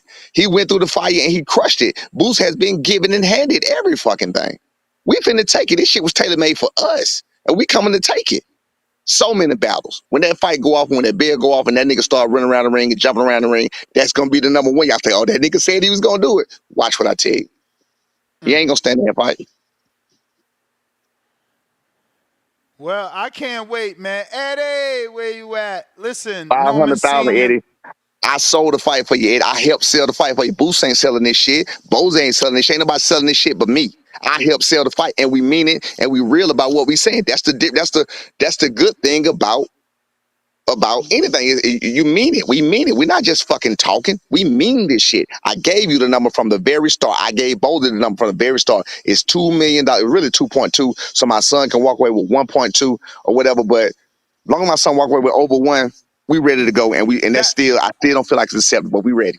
That's another thing I want you to double down on, because you corrected Adrian and said it was a $1.7 million offer, but then you went and said you would take 1.5 in Vegas. So are you taking 200,000 less in Vegas, or do you mean you would take the final offer in Vegas? That's why I said the final offer. We'll take the final offer in Vegas. We will absolutely take the final offers in Vegas. 1.7. We would take that final offer in Vegas. Cool. I thought that's what you meant. I just wanted to make sure to get it on audio. And I appreciate that, because you know people twist everything a motherfucker say. Oh man, he said he'll say. No, I said I put it everywhere. I've been putting it everywhere. Your final offer, Eddie, we will take the shit. We will take it in Vegas. You can't bring people on enemy grounds, on enemy territory, and expect them to bow down to him. So bottom line, what we've already crushed here is nobody's afraid of Boots Ennis. And Madison Stanionis said there's not enough money. It's logical. Like, you're feeding us bullshit. That's what I'm saying. You can't bring us on enemy territory in your backyard with your judges, with your referees, with your promotional group, your management. Come on, you can't do that. Like, if we win on the cards, we lost. Who want to put that up? This $800,000 ain't gonna be worth that. We can make that 200, 300, 300, 300, 200, 200. Like, it's not, or 250. I'm sorry, because you got minimums. People say that my son gonna make more than $200,000 in the next fight, because you have championship minimums, and it's more than $200,000. So I mean, again, but these motherfucking mathematicians and all these motherfuckers sitting on the couch digging in their toes, eating donuts and shit. Oh man, you could have did it. Yeah, your fat ass would have did it. We ain't broke. Well, we will. I don't want to keep you any longer. We do appreciate it. Hopefully, this gets to the right ears and we can get this thing done. It will. And if it don't get to the right end, we don't get it done, the motherfucker ducking smoke. I do not think Boots ducking smoke. I do not think Boza ducking smoke. I think he's a great fighter. I do. I just think it's been smoke and mirrors, that he's not battle tested at all. I think that Eddie knows that. Eddie does not want to make the fight with anybody. That's why nothing has been over $2 million and you giving your fighter all this money. Boots, take a $500,000 pay cut. It's only going to be taxes anyway. It's fucking tax write-off.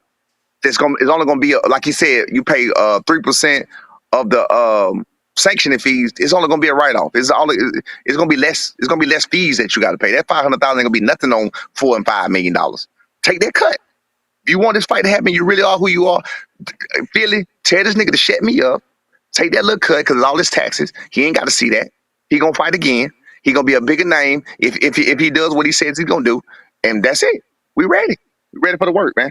We ready for the smoke. It's not over with. It's not dead. We ready. I'm so glad that these numbers came out and everybody was transparent. That first offer was not well north of no million, nothing. It was $750,000. Fucking insult. But we ready, boss. All right. There you have it, ladies and gentlemen. Right, Brian Norman Sr. Getting down to the bottom of everything that is taking place. We are joined with Enrique Church, Marco Boxing. What did you guys think? You got clarity now, Enrique. You got to speak to a manager. You got to listen to the trainer. What's your thoughts, Marco? They want $2.2 million. Is it fair, ladies and gentlemen? Is it fair to say what you want, what you need for a unification? But I'm a little confused, because he just said he would take 1.7 in Vegas, correct? Yes. So is Vegas not on the table? Vegas isn't on the table. They're only trying to bring Brian Norman to enemy territory, back to the Lions Den, which he's the only fighter willing to go. We interviewed welterweight Amanda Stanionis today. He's not willing to go for 1.5. He said the offer is too low. He said the offer for him wasn't even worth the conversation. His advisors didn't even, They are saying this because they know purse bid date is set for Boots, so it's impossible to do the fight now. Jolene, I see you there. Eddie is. If you want to text me, I could text you Eddie's number. He's claiming that it's impossible to do the fight now because of the purse bid. I was trying to get him on the show. Looks like he's not going to jump on, but yeah. I mean, listen. Today, Adrian and Norman both said they'd do Vegas. Maybe that option can save the fight. Eddie's very good with IBF too. I don't know why we haven't asked for an extension. We did 3 extensions for Kell Brook. Let me ask him that. Can't we get an extension? You talking to Eddie Hearn? Yeah. He doesn't Eddie want to Hearn. jump on though? Huh? He doesn't want to jump on though? I mean, I've asked him to jump on. He's texting instead of jumping on. So the clarity is the money ain't right. What it's gonna cost them to get the fight, to do the fight, right? That's the clarity. I mean, and then also it's like we got to look at it this way. Should he maybe take less money, Norman, that is, just to prove who he says he is, and then he holds all the cards? Yeah, but that's the high risk, high reward that they were speaking of. It's a tough one. Like I'm under the impression, like if it was me, I think you should take that cut, invest. That's an investment in yourself, right? You know you're going to win. And once you win, now you control everything. Right. We're talking just one fight. Don't lose money for every fight for the rest of your career. Just one fight to put yourself in the driver's seat. No?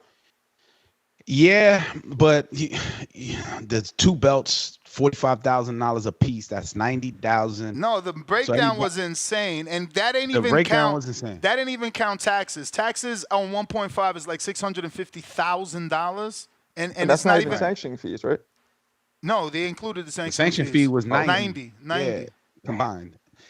Yeah, so overall, it's oh man, somebody's getting underpaid and somebody's getting overpaid.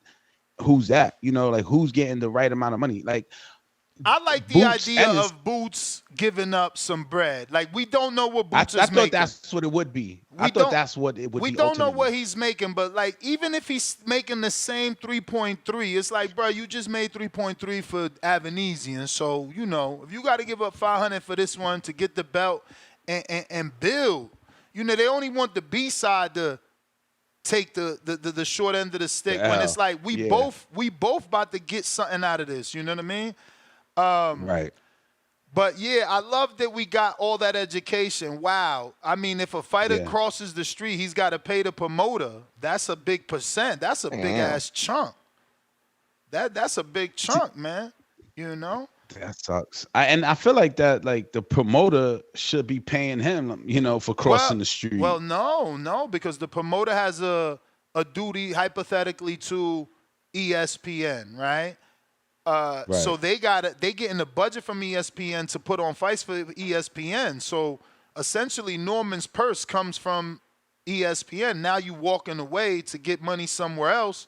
We want our cut because you are our fighter.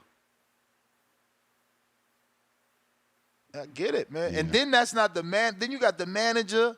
Shout out to Norman paying his father off the top too. He's paying the trainer. Listen, the deductions is real. You know, and it's funny because when I came into it this morning, honestly, I didn't even consider the deductions. I told you I did a 61-minute walk, and not 1 minute of that time did I think of taxes, managers, sanctioning fees, nothing. Yeah. I just thought enemy territory. I want to say that's astonishing that you don't say that. You didn't think of that, because I always think of okay, they throw these big numbers on, and I'm like, damn, how much did he really walk away with? When they say, oh, this fighter is getting $3 million every fight, like Shakur, we brought it up, and I'm like, damn, how much does he really walk away with? Enrique, when you're dealing with dudes with belts, especially if it's multiple belts, because now you're incorporating 3% plus 3%. Right. They're keeping anywhere from 20 to 30% of the number you hear. So if it's $1 million, they're getting 200 to 300,000. Yeah, clean. Right. Yeah, like Chris Algieri walked away. I think that's a shame though that Brian Norman would have paid $45,000 in sanctioning fees, which is the same amount that Wilder was paying. That's not fair. Like, if you're Wilder, I can see that. You're making 25. Wait, why? Oh, because of the 25 mil. Of course, man. Like, how the fuck is it that Wilder's paying the WBC $45,000 and Brian Norman's got to pay the WBO $45,000? It's two different tax brackets. Well, that's the reason. They making money. Like, one's making money for 10 years. The other one just started getting money. They need to have like a curve system. Like, okay, you just starting to get your feet wet. The sanctioning fee is this, but once you become a known name and you've been making X amount of dollars for consistent, then we up it or something, because like, damn, his first payday, he got to give you $45,000. Well, that's why if you remember when Carlos Baldomir beat Zab, right, and won technically the undisputed welterweight championship in the 3-belt era, he didn't get the belts because he couldn't afford to pay the sanctioning fees. He's just like, fuck, I'm not, because his purse was so low to begin with. So he technically could have been the last undefeated 3-belt welterweight, but he didn't pay the sanctioning fee, so he didn't get the belts technically. Yeah, no, listen, Floyd did that in the Cotto fight, right? He didn't pay the sanctioning fee for that WBA, I'm pretty sure. It's out of control. Honestly, it's out of control, and I don't really know what they do with the money. I have a relationship with the WBC, so I know that they have different departments, and they certainly help a lot of people. But yeah, that's a lot of money, man. $45,000 every time somebody defend a belt. If we consider the 3%, I mean, because $45,000 is every time, but it's still 3% for most people. We've interviewed fighters that have the negotiation skills to A, have their promoter pay for it, like Devin Haney and Bill Haney claim, and B, have the negotiation skills to work out a flat fee. And that's why Wilder was paying $45 when he makes substantially more than Brian Norman. But, absolutely. And that's why there's so many new belts now. Regular champion, all these belts are just so they can get more sanctioning fees to increase revenue. Very simple, but and they need money to. You see what I'm saying, y'all? This is for y'all. Persistence, man. Never give up. Shout out to Tevin Farmer. We might get Eddie. I think we getting Eddie. All right, Mr. Hearn. What's that? What is it? Baby hand. What is it? What's my man? What's that rapper with all the goddamn tattoo? I forgot his name now. But he always rubbing his hands. Oh man, you terrible. I stopped listening to hip hop when Shine went to prison. Damn. New that was hip-hop, my guy. that is. Let me take a call while we wait on Edward Hearn. Drew, what it do? Yo, how you hear me? Straight. What up? Oh, that's a beautiful day today. Like my man Gio says, another beautiful day in boxing. That's my king counter. Let me start with Stanionis, Ness. I'm proud of you, Ness. You did push back, and he said everything I needed to hear. When you pushed back and you said, well, to play devil's advocate, you and Brian Norman don't sell. There's no data on that you guys can sell, and your promoters don't believe in you the way Boots promoter does. I gotta come back to you. That's Eddie, and it's been a long time. All right, going on. Fast Eddie. All right. The rebuttal. Eddie, how are you, brother? Thank you for taking the time. How we doing? We're good. We're good.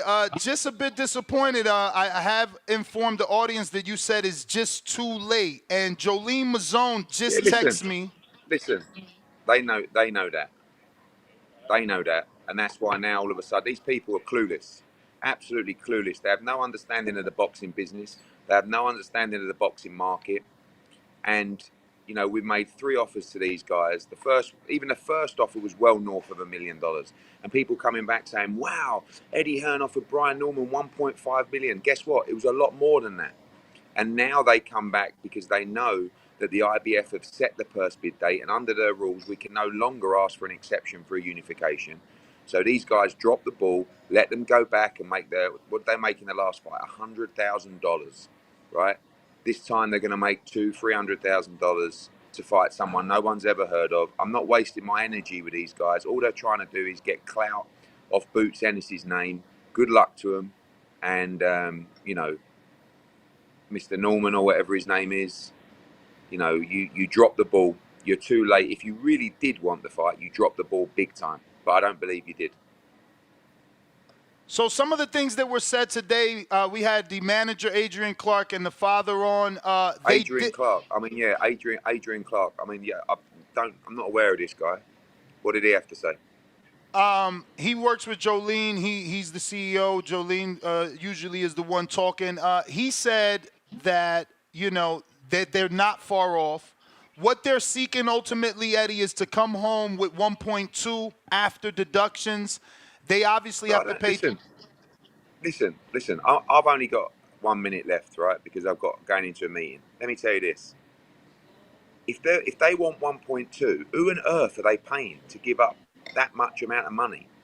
Like well over $500,000 to somebody else to take the fight. This is not my problem, the bad contracts that these people have done.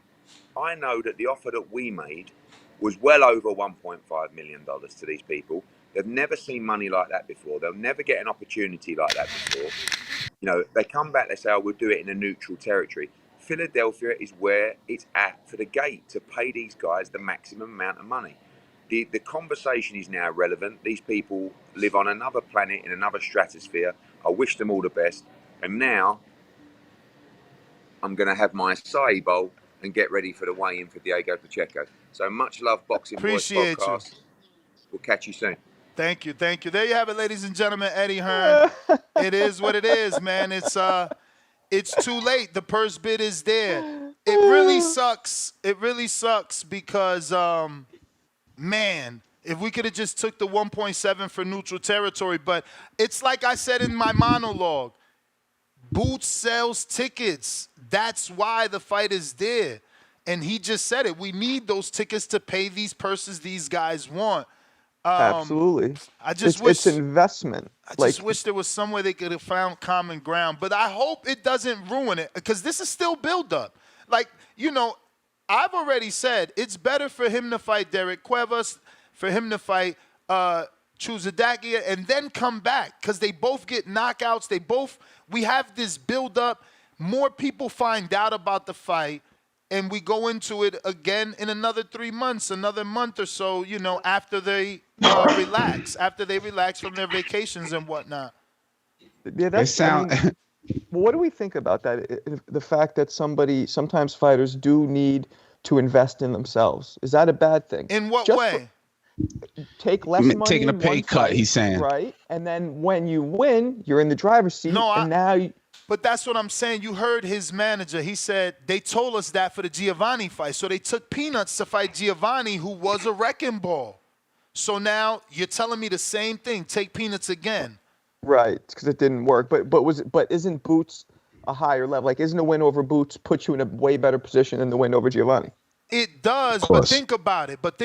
If you beat Boots, that's it. He is the star of the division. The only other guy that can shine as bright as Boots is potentially Barrios, because he's lost to Tank, lost to Thurman on pay-per-view. So he has those elite fights. He's been on pay-per-view. He has the Mexican fan base. So there's an argument that Barrios could be potential, but he ain't sold 14,000 tickets. The star is Boots.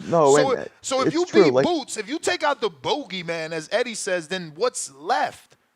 But then I think at that point you are in a way better position than you were when you beat Giovanni. Yeah, but that didn't happen. That didn't happen for Bivol. So you beat Boots and you don't. Let's say hypothetically you beat Boots and you don't get popular. True.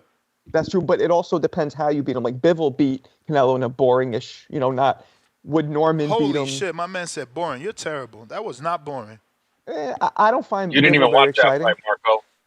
What's up? You didn't watch the fight. No, I watched the actual fight, not just highlights. I find Bivol not exciting, but the point is Norman, I think, would be a lot more electrifying of a fighter to watch. Is he not? It sounds like Eddie signed off on the fight, like Norman we're more done. electrifying? Yeah, it sounded like Eddie signed off, like I'm done, man. It's going to purse bid. Yeah, Let it go there. it is going to purse bid, and there's nothing that he can do at this point.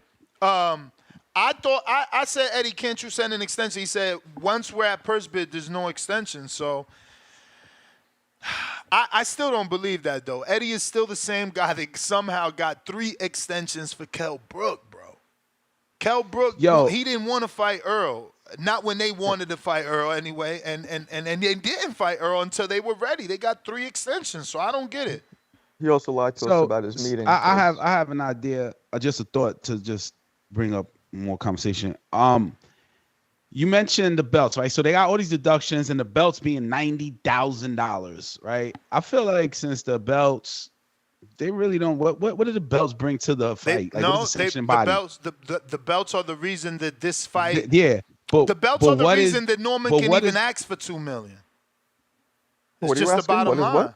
It's just the bottom line. Norman can't ask for $2 million without his belt. Without the belt, right? I understand that. So I'm saying the belts is the reason why the fights are happening, right? But the belts are taking money. But the belts also, the sanctioning bodies are also like, we are here to protect the fighters. They're not protecting this new fighter who's coming in off a $100,000 fight and about to make his biggest day of his career. I mean, works again, hard I've interviewed Mauricio and other presidents. Their logic is this: what was he making before the belt? What is he making after the belt? And that's just the bottom line. It's significantly different. So you pay him because this belt brings you status. It still sounds. It changes your tax bracket. Let's be real, Enrique.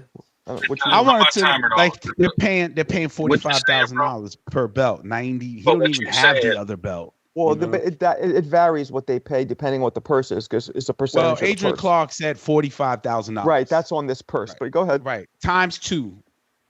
Why doesn't the belt, the sanctioning body, make it like 15,000? Get or split 45,000 between 2 belts? Because it's 3% off the purse. That's standard across the board for all sanctioning bodies. Again, some fighters, I've interviewed fighters where they had the ability to negotiate a flat fee, but you need to be a name. You need to be like Bud Crawford has been fighting for the WBO his entire career. I'm sure he has a flat fee worked out with them. He ain't giving them 3% every time he fucking fight. That's insane. Yeah. But listen, let's get to the phone calls. Let's get to the people. Drew, you had the king counter. What up, Drew? Hey, yo, Ness. To piggyback off, so when you had that Stanionis on, you told him, you and Brian Norman, there's no metrics or data to prove that your promoter believes in you, you sell tickets. And what did Stanionis say? Maybe yes, maybe so. That lets me know everything I need to know there. Boots got the leverage. He's the one selling the tickets. Eddie's the one putting up the money. Brian Norman sounds crazy telling them, just add that extra 500,000. Bro, we all pay taxes. We're 1099s. We don't want to hear that shit. Make the fight, bro. I don't care what you got to do. We all got expenses. We all got deductions. You trying to get the fight price to a crazy amount, and that's where it's going to be a pay-per-view. And then we're going to complain that it's pay-per-view. And then it's going to flop. Like, come on, man. Like, we don't want to hear that. And brother that was talking about the belt, bro, the belt Brian Norman got him a 1,500% pay raise, but they did turn down the offer. So the belt does matter. Look what it got Caleb Plant holding out. How much did he get for fighting Canelo? 10 million. He got 10 million. And look at the guys getting offers now just as mandatories. They're not getting what Caleb got. The belt got, you know what I mean? So I just like seeing that Eddie is putting the stamp down like, nah, bro, we moving on. And the Normans that got egg on their face, Ness, they're losing the PR battle. They're losing the public perception all over Twitter, Instagram. I disagree. I mean, maybe you know because you're like watching what people are saying, but I disagree. I think bringing it to the media showing the actual numbers, you've won people over, bro. Everybody hates Uncle Sam. We got to consider 40%. Then we got to consider the $600,000 he's given up in trainer fees, management fees, and promoter fees for allowing him to cross the street. He's crossing the street. Everybody always says, "Oh, crossing the street, that side of the street." Now we got to willing to do it, and he just wants to be paid for. He ain't even asking to be paid for. Hold on. Think about it. Just think about what his father said. We're not asking to be paid for crossing the street. We want you to pay the fee. It costs us to cross the street. Pay the fee, man. That's not my problem. That's not my contract. Okay, Drew. Remember when Tiafimo had the purse bid with Triller, and Top Rank was laughing like, "Oh, he can go over there. We're going to collect our 20%." Mm-hmm. That's what they signed. That's not the other promoters. My point is this, Ness. Who else is putting up the money? Okay, Eddie's willing to put up 1.6 for you. Where's Top Rank in all this? Okay. You want it on a neutral so site. my counter to that is Brian Norman's willing to cross the street. Top Rank is willing to let him go. Where's PBC at? Where's Barrios? Where's Stanley? They not there, so they do got leverage. They the only dudes willing to do it. They're the only dudes willing to do it, and we're going to go through that stalemate.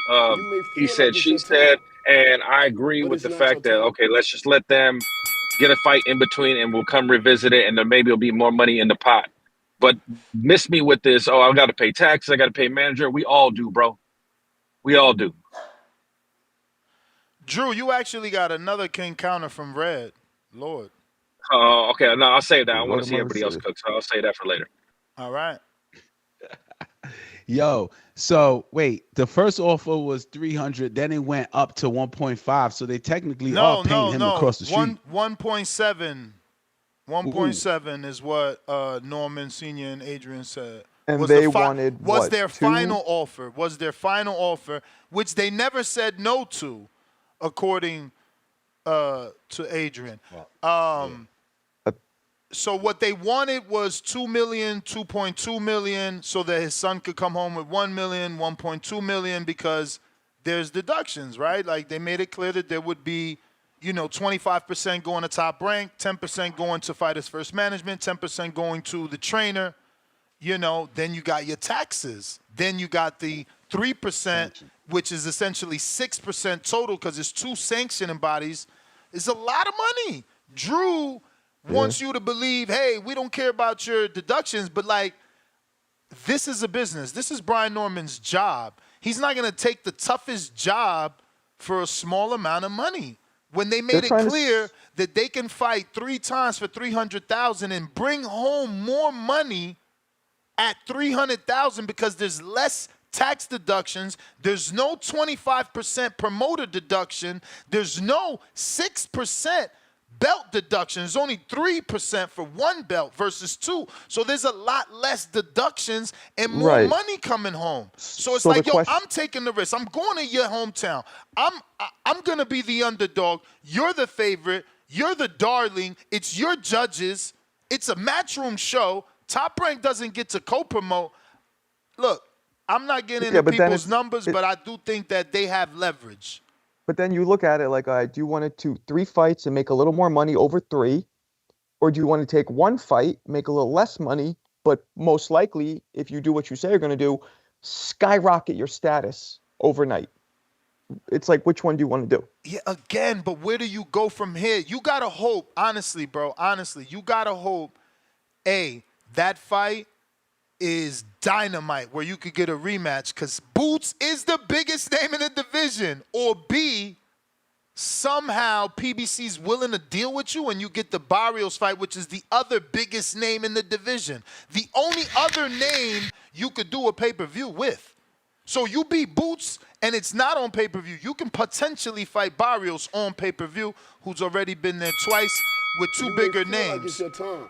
But Boots is the money man. I mean, no one's paying like Boots' team. Do we believe that Brian Norman could actually beat Boots? I don't know what you gentlemen think. I believe his father believes it. You heard his father. He never looked at him as an opponent till yesterday. Of course the father going to believe that. Yeah, but what do you think, I mean, that's Enrique? where it starts, though. I never saw him fight. Okay. That's why I had to look him up this morning. And Well, that's why I played that interview from Eddie, because he said that nobody knows Brian Norman. I know him. I've been following him. I have a really good relationship with Adrian, so I've been on Brian from the minute they signed him. And I was also following his Terrence Crawford sparring rumors. He's known and got signed to Top Rank because he allegedly gave Terrence some of the best work ever. Kind of the same story with Bradley, except, Crawford wasn't the one to tell Top Rank, yo, sign that dude, where Bradley did say sign that dude. But yeah, getting back to these phone lines, looks like we got a super chat from Jonathan Sims. He says, Brian Norman Sr.'s approach of seeking fans' feedback on the contract offer is indeed a smart move. Sr. is taking a prudent approach by involving the community in the decision-making process. Fans often focus on immediate excitement of a fight, but Sr. is considering the long-term implications for his son's career. And he's back with a second super chat, and he says, by gauging public opinion, he can validate his own strategic decisions, ensuring that any action taken is well-informed and aligns with both short-term and long-term goals. His careful consideration and validation through public feedback demonstrates a thoughtful strategy in managing his son's boxing career. Salute. We got Sean. He said, did Boots not sleep Villa? Norman Sr. tripping. Did he sleep Villa? I was just going to ask the same thing. That was the guy from I'm Argentina, gonna have to pull right? it up. Yeah, I'm going to have to pull it up because Norman, he felt positive that he never got a knockout. Like, it's always been stoppages. But, yeah, I won't be able to find that out right this minute. Moving on, though, to the next one. We got Drew with a counterpunch for Ring IQ. I don't see him, Drew, so you might want to tag him, let him know. And we got Lake County, $2. The hottest topic in boxing, Junior, Norman, and Boots. We got Mark Nash TV. What up, champ? Member for 3 months. 1.5 million before taxes, belt fees, promoter cuts, etc. Lake County back with another 2. Ness, get Mark Nash TV on the show as a co-host today. Mark, if you want to come on, hit me up. Lake County, $2. When you win a belt, the fee goes up. You already know. Years of lurking, $2 more. Ness, it's because Norman made $100K his last fight. Yeah, but I felt like they gave a great example about that. Like, a person going to school for, being a doctor is getting paid a certain amount of money. He's even interning. But once it's official, you ain't going to turn around and say, well, you got to do it for X amount of money because you've been getting paid X amount of money. Like, the man is a champion. This is his opportunity. See, this is the thing. Before you get in this position, you can't even negotiate. He's finally in the position to negotiate. Y'all want him to not negotiate. Charles Remington, welcome to the prospect level. And again, I think that as a community, we need to be back in the Normans because no one else is willing to fight Boots. No one else is even talking about Boots in this manner. They're not disrespecting Boots. They're not saying they're going to sleep Boots. They're not negotiating with Boots' team. They're not doing none of that. They're not doing none of that. So before we pick sides, we just need to just let it ride and hope for the best because we got somebody that actually wants to fight Boots. Leonard Sterling, $5. Ludacris using Crowley's purse bid numbers when Boots didn't fight Crowley. He fought late replacement Avanesian. The purse numbers probably different. Lake County back with another 2. Frank got them pay-per-view incentives too, right? $3 a buy. That's what he said on that interview. We got a Twitter counterpunch from Pristine Sports, but I guess you're not there because we took too long. Oh, no, this is you, right? Hey, Ness, Romaine Villa did get KO'd by Ennis. But by, like, sleep? He ain't try to It get says up. a KO win 10th round. KO. Yeah, that No, means he didn't. no. But you gotta see. Oh, like knock him out, like put Yeah, him to because sleep that's what he and get the means. doctor Sleep. to come in. Yeah, like he means sleep. Like, did he get knocked out Pacquiao style? Did he get knocked out like who just got knocked out like that? Like sleep. It just happened the other day. Oh, Ronaldo Lopez. Jesus Christ. Oh yeah. And that is the illest meme they made. I swear to God, I wish I could find that. Somebody sent it to me earlier too. Let me check if I sent it to myself, bro. They did Ronaldo dirty off that meme, bro. I know y'all all seen it. It's like he gets knocked out by oh, I got it right here. He gets knocked out. He gets knocked out by Angelo Leo, and the announcer says he flattened him. So he's literally flat, and they pumping him with air, bro. But I'm gonna show it because it ain't as funny as you. He flattened him like a flat tire. Bro, hilarious. Yo, what's crazy is Jaron Ennis Boots is the alias. I mean the alias. And I thought his name was Ennis Boots. I thought Boots was his last name.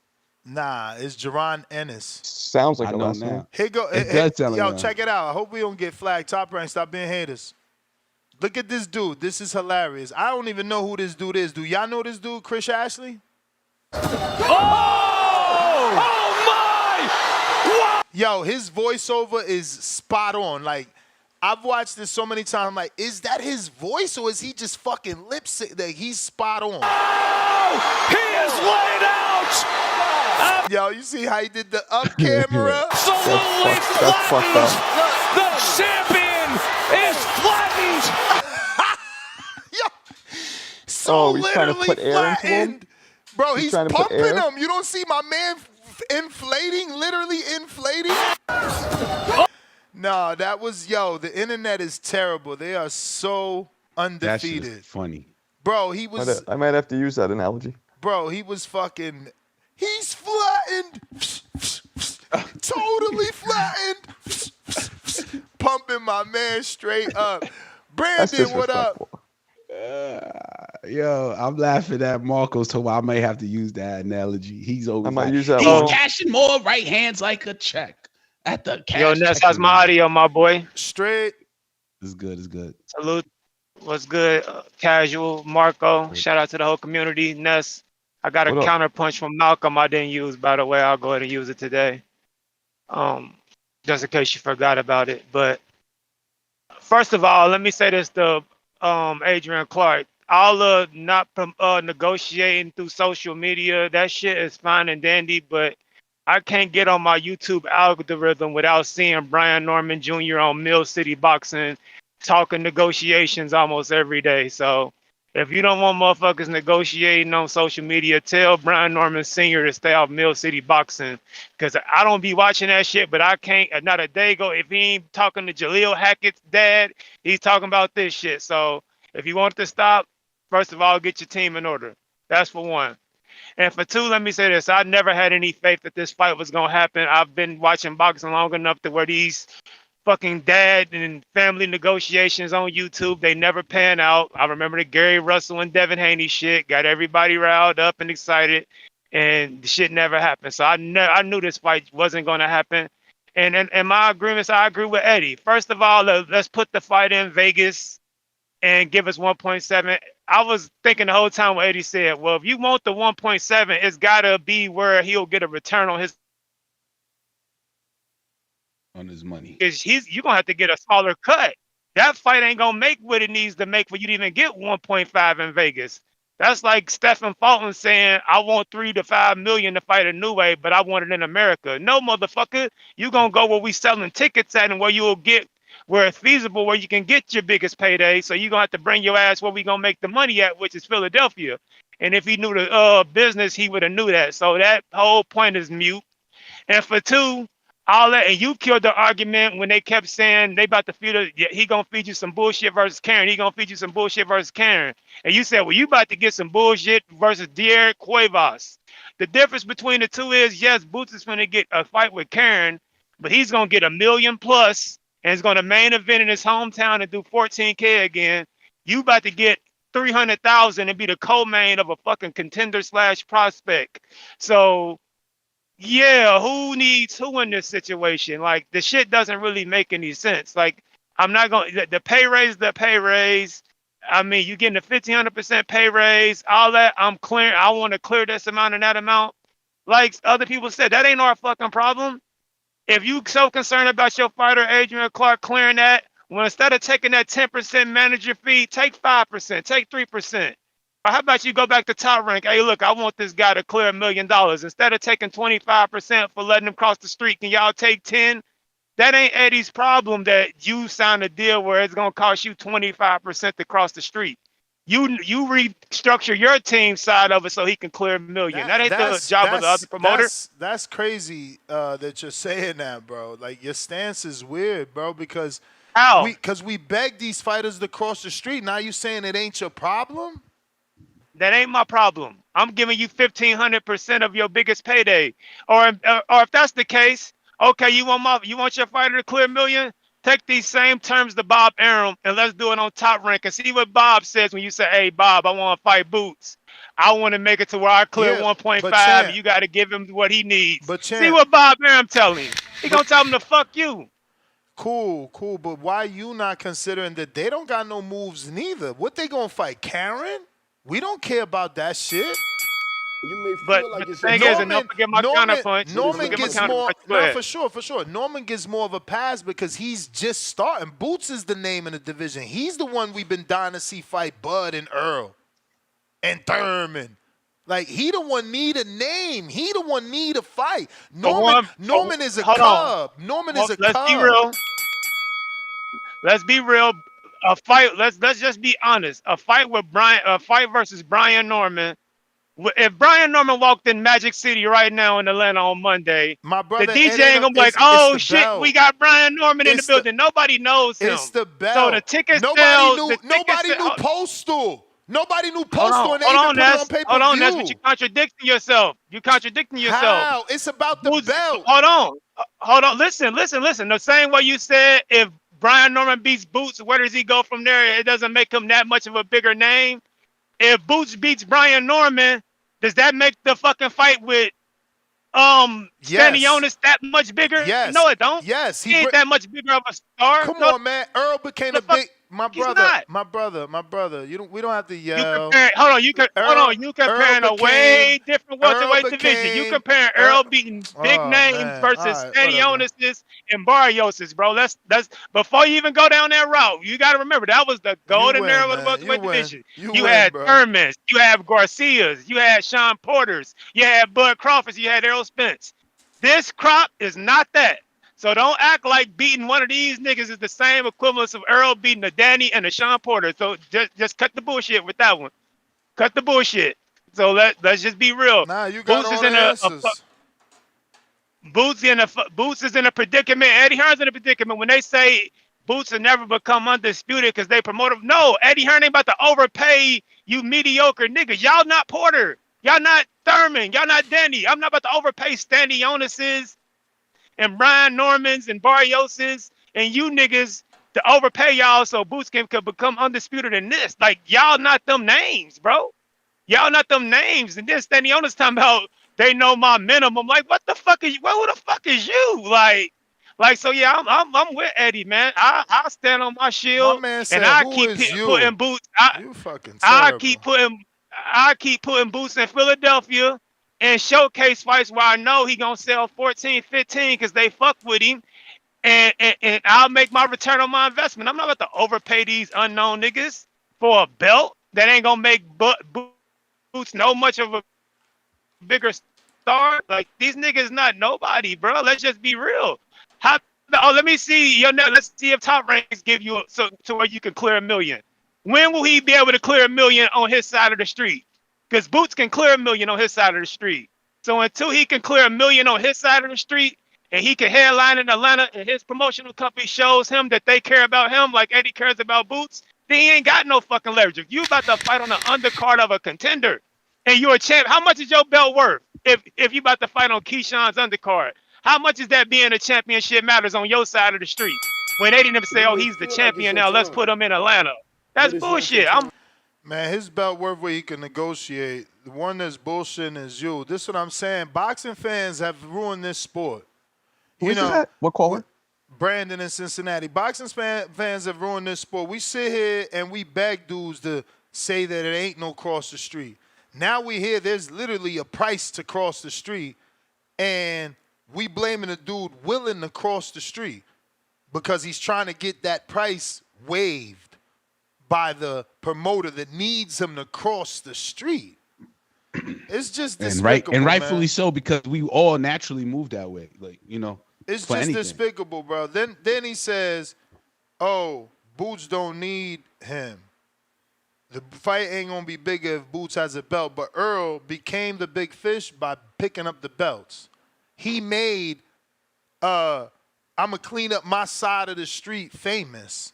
That meant picking up the belts. Somehow, if Boots picks up the belts, it don't mean nothing. You boxing fans just have unfair standards. But listen, y'all ain't gonna be happy because it ain't gonna be one of them long shows.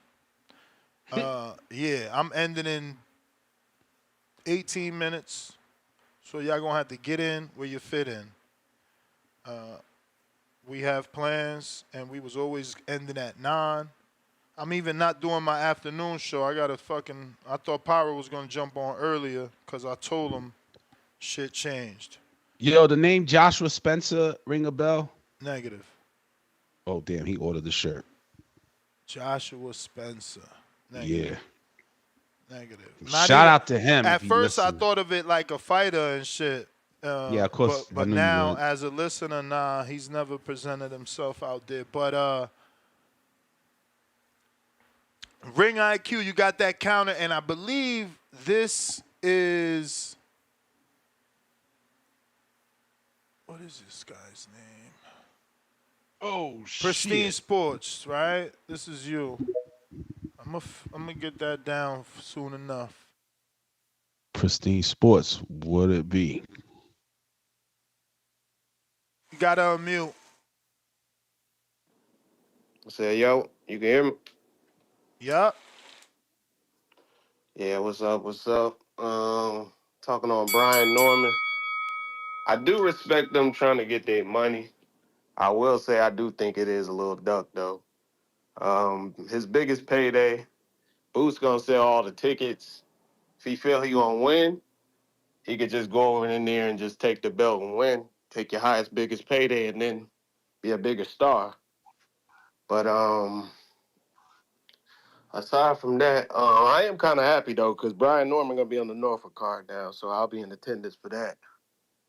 But what else? Oh yeah, speaking on with Turkey doing that 135. I mean, even though the matchup's pretty weak, I do appreciate the structure in it, because you will see where the belts will go in the future matchups. Kind of wish he would do that at 147, but I don't think PBC will play ball with their champions. And yeah, that's pretty much all I had to say. Shout out to the chat. I'm out. You the man, champ. We got for surely Sean Dollar Cash App Senior just said Boots has pillow hands. Right back with another dollar. He says, man, tell these guys to pull up the video, not stats. Another dollar. He says, hey, good fight. Take the bread. Don John, $2. Brandon from Cincinnati is the caller of the year. That's a lie. He's a hater of the year. Lake County, $2. Stanionis got the school picture day background. $2 DC3. PBC rollout coming soon. Y'all heard? Y'all just heard it. 2 fire emojis. Yeah, Stanionis did kind of insinuate that. Years of lurking, $2. D-side fighters pulling A-side tactics. Duck talk. Y'all terrible, man. Y'all terrible. Machine Gun, Matt Garces, Ness. We know matchroom fights come with a rematch. I feel it would be fair to assume you'd have to beat Boots twice, so I would want more too. MD, member for 33 months on that champ level. Not understanding why you, Ness, didn't have a show on Eddie Hearn's interview with Andre Ward. Eddie was going in on Devin's team. I haven't even seen it yet, bro. On Yeah, I Mothers. saw it. I haven't I seen saw it. it. Have any of y'all seen it? Yeah, I I saw have it. not. Oh, okay. I ain't see it. So that's That was just like 2 days ago, right? It was in the past week. Ward's been interviewing a lot of people now with all the smoke. Yeah. I got Yeah, I'm gonna look up that anymore. JXV. You turned down the biggest payday, dummy. Lake County, $2. Hopefully, this doesn't turn into a Bud and Earl Spence Jr. Volume 3. Alan Day, $5. Normans understand the evaluation of the bout. If you understand business, if they offer you $1 million, the value was 3 times more. Stop it. And not only that, yo, shout out to Majid that reminded me when we interviewed Keith Thurman, he was the first to tell us to make $1 million, you got to make $2 million. And sure enough, that's what the Normans want, 2 to make 1. RB, the baller, welcome to the prospect level. Big C, are you making more? Are you making more your next fight without boots?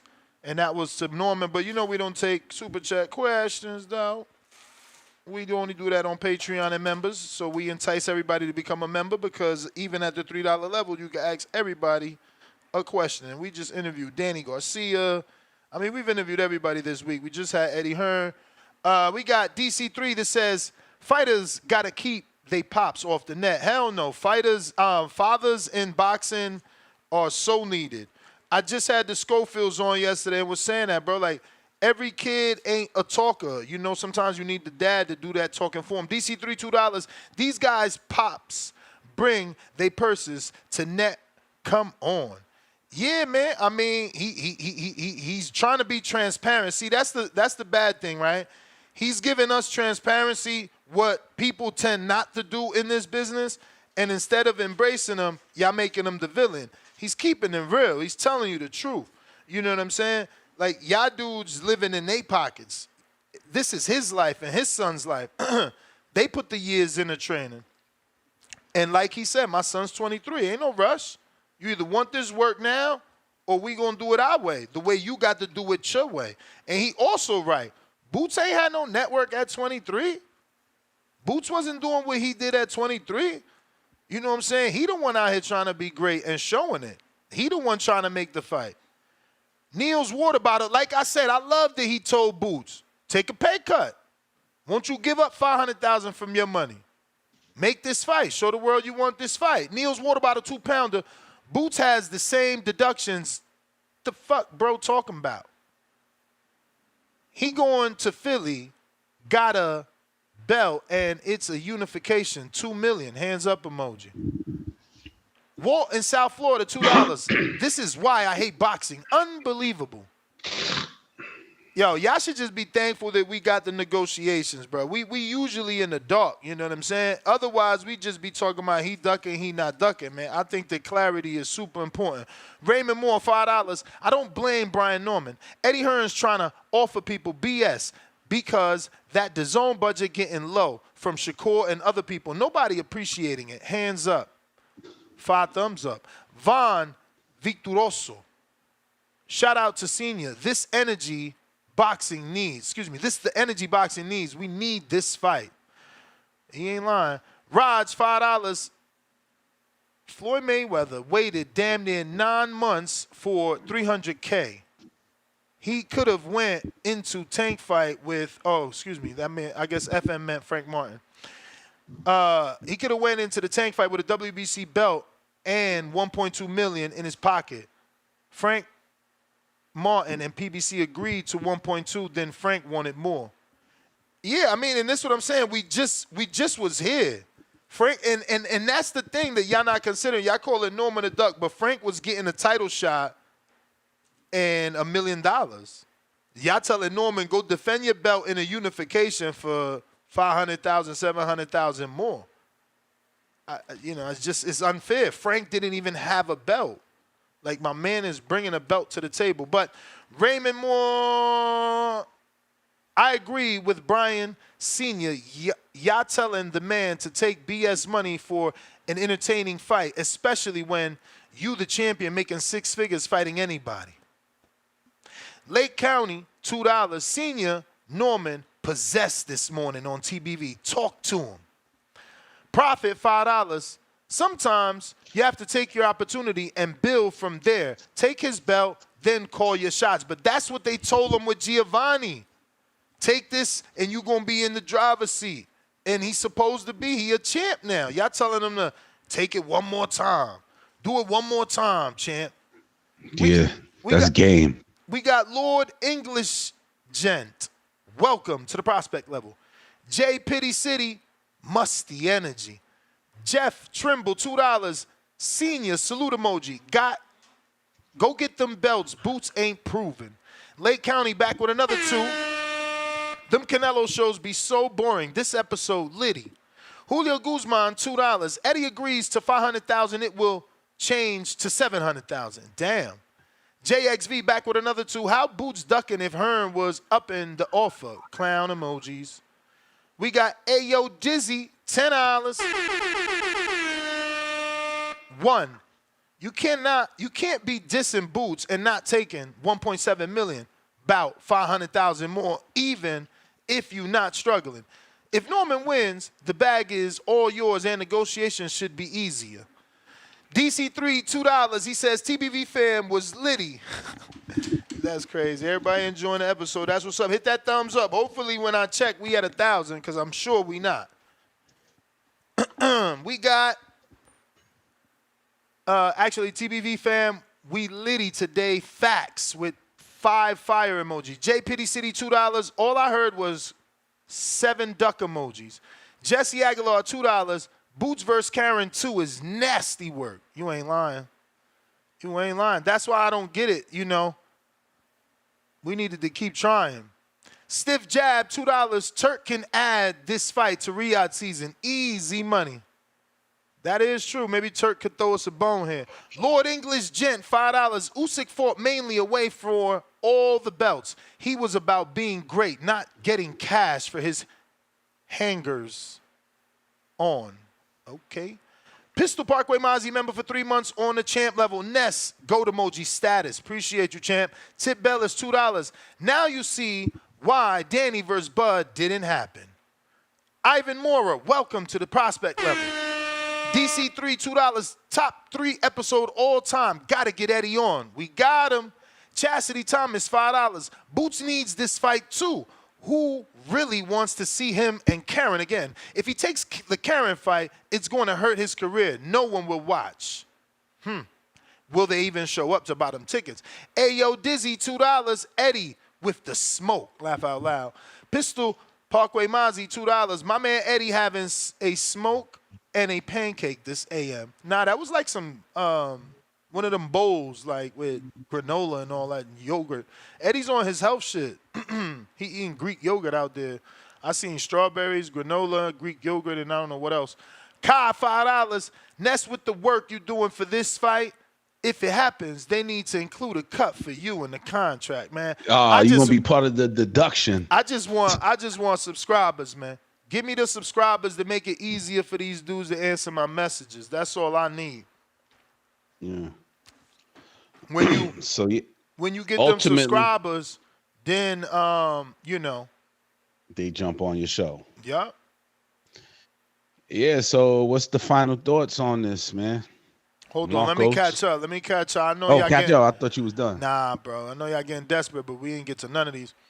JXV, $2. Laughing my ass off. Easy work by Eddie. Quick rebuttal. Pistol Parkway Mozzie, $2. Tip Bellis, tell Al to call. We have questions. Yeah, right. That would be the day. Wow.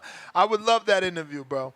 I tried to run game on Al and explain to him how my life would change if I was the only man to have his interview. And he was like, you can talk to me all you want off record, but not on camera. I'm like, man, that ain't what I asked for. I asked for you to change my life. That? I asked for you to change my life, not for you to. Who said Al Heyman? Yeah. Nah, so you couldn't write it? I've talked to him 3 times. He's cool. 3 times. I mean, I would say yes because he didn't, you know, shrug me off. He wasn't acting like he's too busy to speak to me. Bro, I literally talked to him for a long-ass time in the middle of Times Square with the Times Square shut down. When they did the Canelo Mayweather, He was all the way in the back with that goddamn wool trench on. It's like a staple Al Heyman jacket. He always got the long trench.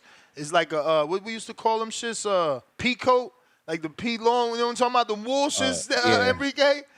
Yeah, the Pico. And I just stood next to him, and you know, obviously, because people don't even know who he is. That's what I'm saying. There's only one picture on the internet. People rarely can identify him.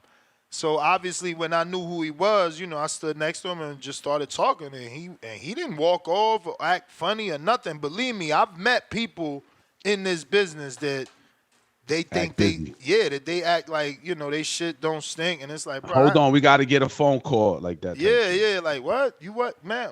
Jump on I a got a phone meeting to on get you. to. Exactly. Nah, he gave me time. I had an Al Was Heyman he like spotting. was he like a dude who like joked around? Was he serious? Nah. No jokes at all. Like he ain't He even was like a serious dude. he ain't even chuckle when I told him that the interview could change my life. Like there was like he didn't chuckle at all. That shit, he was straight, and he's got that soft spoken, deep voice. He's like, "Well, Mr. Gibbs, we can speak all you want, but it won't be on camera." I'm like, damn. Damn, you should have just asked him like, that's yo, what I would think he why would are you sound so like. mysterious? Why are you so like behind the scenes and behind the curtain? Bro, this was, again, think about it. Like that was my first conversation with him, and that was the longest one. And that was like, again, Mayweather Canelo press conference, New York So City. he remembered you when you saw him again? Yeah, I seen him again in Washington, D.C., and then again in Brooklyn. And in Brooklyn, I broke the rules. I never got in trouble for it. In Brooklyn, I recorded him. And it's on my YouTube. What? Yeah, fuck it. Bro, you know I'm an outlaw. Shakur's Yo, still in my He thing. didn't care or he didn't know? Shakur's still in my... No, he didn't know. But I'm sure they know because it's the only fucking video on the internet and it says the boxing voice. They I've know never now. seen that. Yeah, it's there. He's And tall. he He's talked to tall. you. He talked to you again after you did that? No, I haven't seen him after that. Yet. So he probably I've seen wouldn't. him. So he I've probably seen- I've won't seen talk him. to me after that, but I think he still would. I mean, they all know me. They all. I mean, I'm like very consistent with this shit, so they know me, and you know. Yeah. Like, I've look, seen, you just seen Jolene was listening on Twitter. They always Ella B be listening on, so they always listening. Eddie Hearn was listening. That's how he got in touch. No, I hit Eddie up. You know I'm out here working. I've seen Al Heyman during the Danny Keith Thurman fight at the Barclays Center behind the scenes, and then when Instagram was popping with the Floyd Mayweather Manny Pacquiao fight, somebody posted a picture of Al Heyman giving a check to Mayweather, and I put it on my feed, and I got a DM to take it down.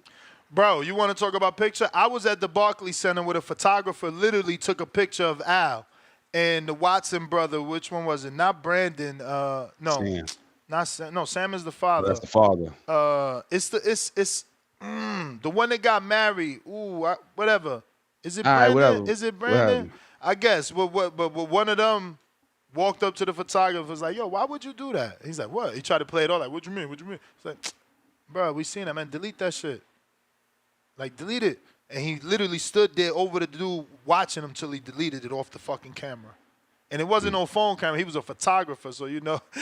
Yeah, nah, Al is you know, this his world. You just trying to get a nut.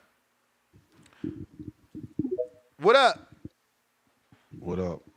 What's good with Ness? The reason why Al Heyman don't take pictures is because he's a private entity in commerce. He's not a public entity. So he's an attorney, actually. He's a lawyer. And those type of lawyers and judges, they're never in the public because they're in control of so much commerce on the private level, because the private commerce are on the Office of Legislation Revision Council, the titles 1 through 54. So like when you look at that, you will see that those are a lot of banking rules, and you're not allowed to talk about taxes or banking in the public, even on the phone. So that's why Al Heyman is, you never gonna get that, because he's a private entity, and private entities do not talk on nothing. I've turned myself into a private entity. That's why when people call me Troy, I say I'm not Troy. Troy is another entity and it's private. It's unincorporated. It's called an unincorporated organization. It's not incorporated. It's a different level. You know what I mean? Especially when you're not a crewman of the United States. But I would like to see. Listen, Boots is not trying to get no work. You know he get. You know at this point in time, he not trying to. He just got the belt, and he not trying to do a Pedraza and lose it soon as he got it. Like, and that's corny because we all know that everybody ready to see Boots, you know, in a step up fight and really fight somebody, but he not trying to do that, and that's what the Normans is saying. And it's really simple, bro.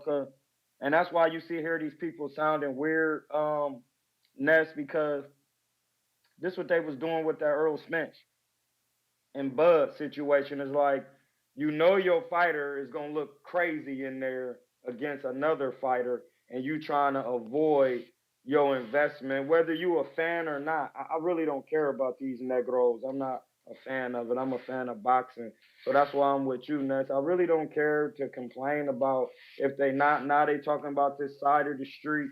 Man, they never was doing this back in the day. Like listen, it's just a bunch of young men trying to get money, but they scared to put their bodies in a harm's way to get money. And when Brian Norman is saying him and his daddy has been given full transparency, as you said, but now all of a sudden he the one capping, and man, I'm not trying to hear it. That's cap. And that's exactly what they was doing with Earl. And even when he got all the belts, he still act like he didn't want to fight the man. So like, and Bud had to call him because they never was trying to put him in harm's way.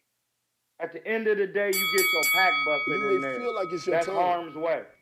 but it's not So your time. you can act like that's not. It affects your money when you get your pack busted.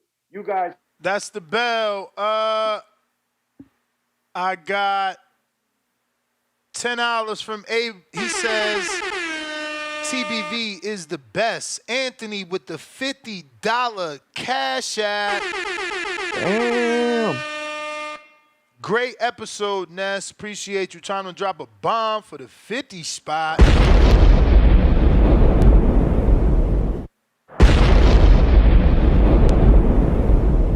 Appreciate you, champ. Appreciate you. We got Dub 100 with the $2. He says Boots is Harold Miner, Smoke and Mirrors. Baby Jordan. Nan O, F them belts. Javonta Tank Davis, Stop Hand, Mike Hand. I guess he meant drop Mike, because those are two emojis. We got Bucky Rogers with the fat $50.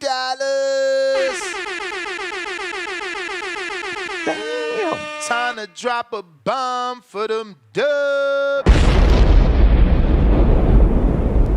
Let's go. Appreciate the support, Bucky Rogers. He says, salute, Ness, giving the people what they want out here. Getting the interviews we need. Keep up the hard work. 100 emoji. Hashtag best boxing podcast out here. 25 thumbs up. Y'all too generous. Appreciate y'all on that one, man. Bucky Rogers right back at us. Member for 2 months on a contender level. We need Eddie back. He tried to give us 2 minutes of BS. Hey, I'm just happy. Remember, we ain't get Eddie. For those that don't know, and because you know, there's a lot of new listeners. I've been at it for 14 years, damn near. We ain't get Eddie since I did this same thing I did today for Wilder. Once upon a time, I had Wilder on the show. Then I had Tyson Fury. Then I had all at the same time. It was Wilder, Eddie, Shelly Finkel, Tyson Fury, everybody. So, you know, the fans, and I was super Wilder biased. So the fans, I feel like the fans overreacted and made it feel like I sandbagged Eddie, but that's not true. I'm always DMing Eddie. My You were goal biased how? Like against Wilder or for Wilder? For Wilder. I was totally biased for Wilder, though. I was. But I don't think I crossed the line. I just think that Eddie, you know, Tyson Fury is a great talker. So, you know, once he jumped on, and now it's two fighters saying that the promoter is the problem. You feel me? You need a finger to point. So I felt like I was the finger that got pointed. Like, oh, you sandbag Eddie, all his fans, because you know he's so popular. Dude got million fucking followers. So right away it's like, oh, you sandbag Eddie, and I became like this villain for having all parties on. But all I'm trying to do is the same thing I did today. Is like give all the information. Shelly Finkel was the manager. Wilder was the fighter. Eddie's the promoter. Obviously, AJ didn't jump on because Eddie defends, AJ. But then Fury jumped on to give his side of the story with dealing with Eddie and trying to, take a deal that Eddie was offering. So, I'm just happy to get him back. Happy he's finally back, and hopefully we can continue to get him on because, he's doing his thing here in America. And, he's a big name in this sport. Outside of the fighters, man. We got Junior with the $5. He says they shouldn't accuse anyone of clout chasing because they did the same thing with Crawford and ducked and took the IBF route. Rolling on the floor, laughing emoji. Matt bet $105. Daily dose of Tank will Tank in camp with Hitchens. Food prep. Tank given coming. Optimus Prime with the $5. Quote unquote, the best business of boxing matters. Excuse me, I said that totally wrong. I'm dyslexic. I'll be seeing shit that ain't there. He said the business of boxing matters. Unless it's Crawford, Brandon, laugh out loud. Thank you. I'm glad. When it was Crawford that had to cross the street. Oh, cross the streets don't matter. Now Crawford's in the driver's seat. Brandon acting just like everybody else fan base. Optimus Prime back with another 5. Crawford fans transforming right before our eyes. No, I said that weeks ago. They turning into Earl fans. I told y'all that. They was dying for A-side status. Now they got it. So they acting like divas. You see it. Now Crawford ain't got to fight nobody because, he done did everything. He ain't got to do nothing. He did everything. He beat the big fish. It's over. Fuck out of here. Junior, welcome to the prospect level. C Buck with the fat $20. Time to drop a bomb for the dub. Tell these Boots fans to let Eddie's pockets go. They holding on to them with both hands. Norman Sr. is selling this fight and trying to maximize on the opportunity as he should. They've earned the right to be in this spot. 8 thumbs up on that one. Salute. We got DC3 back with another 2. Can Norman do 14,000 in Atlanta? Doubt it. Need gate money emoji. Can he do 14,000? Right opponent? Right opponent. That's why Boots is him. Because Avanesian ain't the right opponent. He did that with Avanesian, man. You got to give that man credit. That's why I've been giving him credit for this whole show. Like, I tried to tell Stanionis that too. Like, yo, ain't nobody doing no fights for you in Lithuania, so we don't know what you could sell. You saying you could sell don't matter. Battlefield, boxing, and MMA, $2. This show, 3 fire emojis. The engagement is unreal. Appreciate you, champ. Welcome to the show. Bodywork boxing with the fat $10. Brian Norman Sr., Stanionis, Eddie on a good Friday. Salute Ness. I'm so glad it worked out this way because obviously I'm out. This weekend's fights ain't it, so I'm taking the weekend off. We gonna go fucking to another state, do another road trip. And so my Pato interview is gonna get canceled. I'm gonna be mad as hell because it's hard to get Pato because of the damn time zone. He's in Australia. I'm all the way over here. And it was supposed to be for 4:30 this afternoon, but I forgot. And let me see, did he hit me back? I've been trying to get him on this morning show. Nah. The good old days of when I had Brandon, the producer, and he used to stay on top of the DMs, and I never missed a great interview, Yeah. That's when the show was thriving, Is that it's hard. There's so many screens, it's impossible to see all the super chats, all the cash apps, all the DMs. People be sending information live. Like, people like, yo, he lying. This the truth. And look, like Jolie Mazzone was texting, Adrian was texting, everybody texting. Norman Jr., he wasn't scheduled. Only dude that was scheduled was Adrian. Everything else was spontaneous. and based off people listening. Jerome, $5. I don't see anything wrong with supporting a fighter's opportunity to negotiate a price he feels he deserves. We not taking the risk, support our champs. That's what I'm saying. Like, bro, the only dude willing to cross that street, willing to get in there with the bogeyman, and we hating on him because he trying to get some money. It's not like he asking for $3 million. And don't get me wrong, $2.2 million is a lot of money, especially, based off like what we've seen in the past. But again, that breakdown can't be denied, man. And I get Brandon in Cincinnati's argument about him not caring about the breakdown, but it's not your job to care about the breakdown. It's the fighter's job to care because he the one got to pay taxes. He the one got to pay mortgage. He the one got to support his family. So, while you don't care about that, he don't care about what you care about either because he only 23. Like they said, they could go back to making $300,000 3 times a year and be okay, and get the fight next year. We got Lake County, $2 more. Who knew the best TBV episode would be Boots and Junior? BP, member for 11 months on that champ level. Much love to the TBV community, Ness, and my fellow Bulgarian highlighter Marcos, but he put with an S. Keep it up. Why would he put an S when he knows he's Bulgarian too? I don't know. Maybe he's really not Bulgarian and just wants to make you feel good so you're not the only one in town. Jerry Soriano, Yolanda, $2. I finally broke Discord. Let him cook. Yeah, no, Discord crashed, bro. I don't know. My wife is not here, so I'm actually extending the show, as you can see. We were supposed to. I was supposed to hard stop at 9, but where you guys going? You going on a trip? Yeah, we're gonna go to Arizona this time. I mean, we were in the state of Arizona, but we went to Sedona. We're gonna go to a different part. Gonna go visit Tone? Probably. I'm probably gonna end up in Phoenix for one of the days. Why not? All right. Yeah, man. See what happens. Yeah. So if you want to recommend any great spots in Phoenix or the surrounding cities of Phoenix and Arizona, hit me up. Let me know. We got for surely Sean, but did the co-host look up the VJ KO video?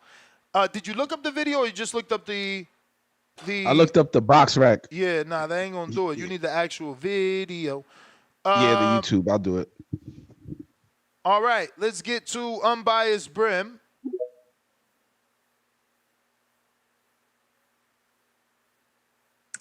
Oh, man.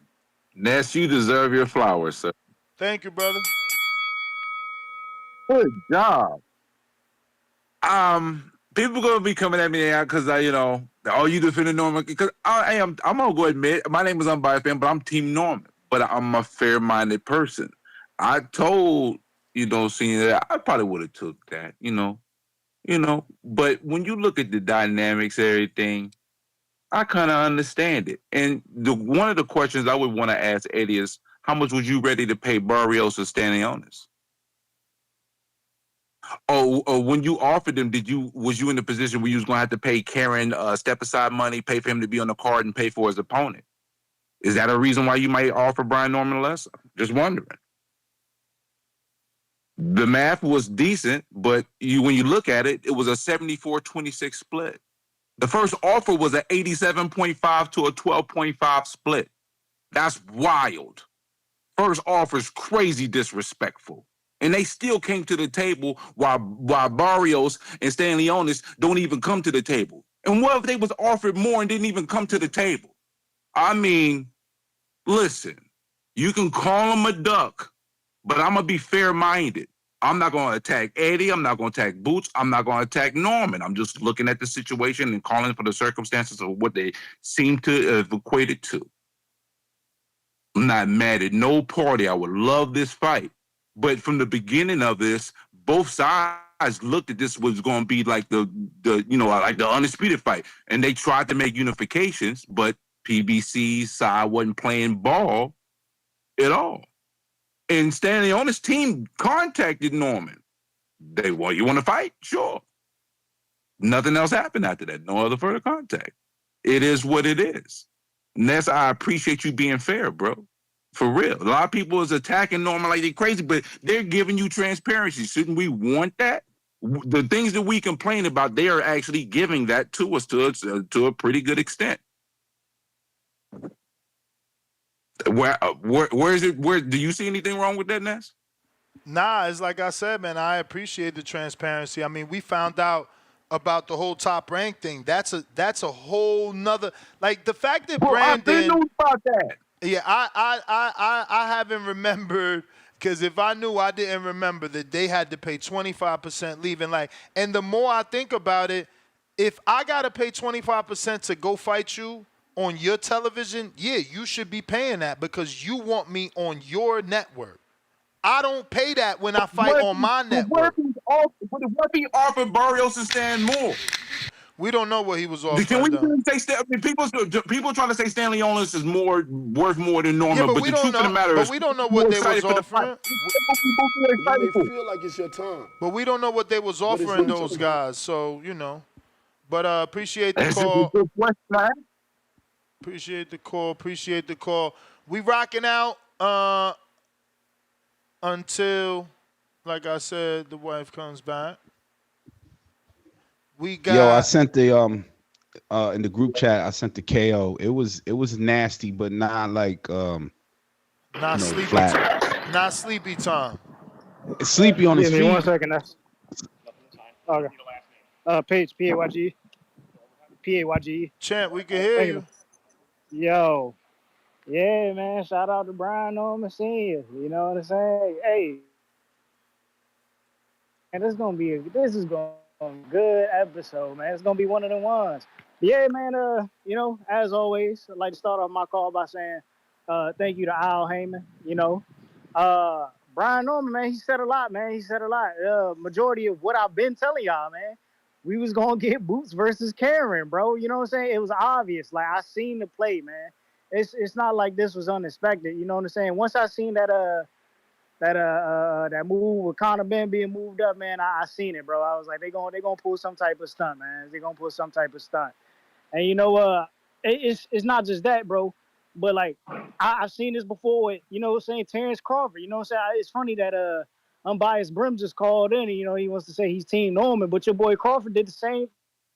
We heard this before, when dudes was talking about Thurman wanting 10 mil. You know what I'm saying? You remember that? When there was news about Thurman wanting 10 mil, when that was it was a lie. It was a lie as a whole. You know what I'm saying? You remember when they reported that Danny wanted too much money? You know what I'm saying?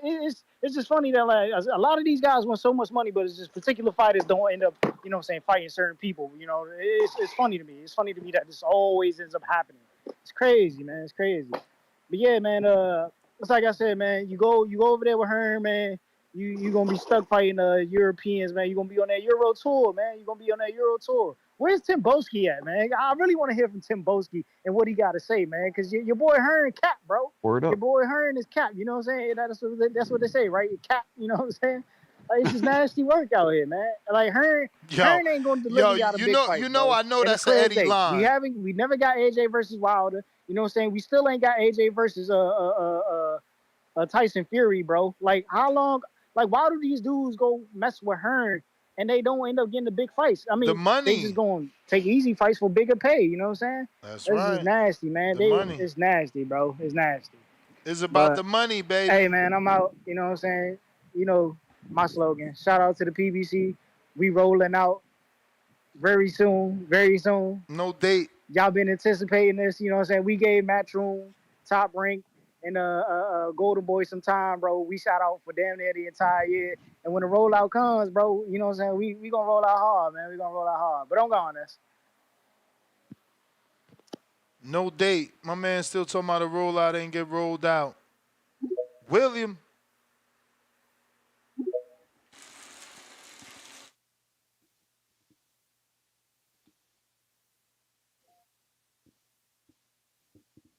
William. Willie Will. No more Big Will. My name is Willie. No, what is it? No more William. I fucked it up. No more William. My name is Big Will. Something like that. No more Big William. I just wanted to say, man, I think Norman, I mean, I understand what both sides are saying, but I kind of agree with what Marco is saying. I think you should invest in yourself and go ahead and take that fight. Because you got to think, if you beat Boots, you become the driver. You in the driver's seat. So that's why I think he should just go ahead and take that fight. Take the 1.7 million in Philly, go to enemy territory, and beat the guy. I mean, that's what you got to do to become a star. Cause, I mean, Floyd Mayweather had to do that. You know what I'm saying? He had to pay $750,000 to get himself out of that top rank contract. You know what I mean? He had to bet on himself. He was the B side when he fought De La Hoya. He went and beat De La Hoya, and then he became the A side in the driver's seat. So that's what you got to do, man. You know what I mean? You got to make a sacrifice and bet on yourself. You know what I mean? So, I mean, that's what you got to do. That's what I think Norman should just take the 1.7 million and go to Philly and fight Boots. So. Yeah, but I ain't gonna stay on it too. What are your next show is gonna be Monday? Cause I know you're going out of town. Yeah, Monday or Sunday. Okay, you going to Phoenix, Arizona? Yeah. Oh, okay.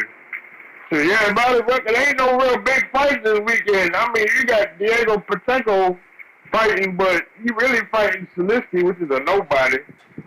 You know what I mean? So, the only thing going on this weekend is week 1 of college football. So, And we don't watch that. Huh? I said, you know. I forgot you don't watch no football. God damn, man. Nope. What the hell? Oh, hold on. Anyway, he's fighting Tuesday. Tuesday, yeah. True. That ain't this Yeah, weekend. Yeah, he's fighting on the 3rd. Some crazy ass date. He always fight on Tuesdays. He's fighting on the 3rd, and I gotta watch that while I'm at work on graveyard shift. It's like 5 in the morning, time, right? Yeah, it's a crazy time. Shoot. Well, I ain't gonna hold y'all up too long, man. Y'all have a good weekend, all right? All right, brother. You too. Peace. Take it easy. Shout out to William. That's a smart man. If you're watching this on YouTube, don't forget to hit that thumbs up button.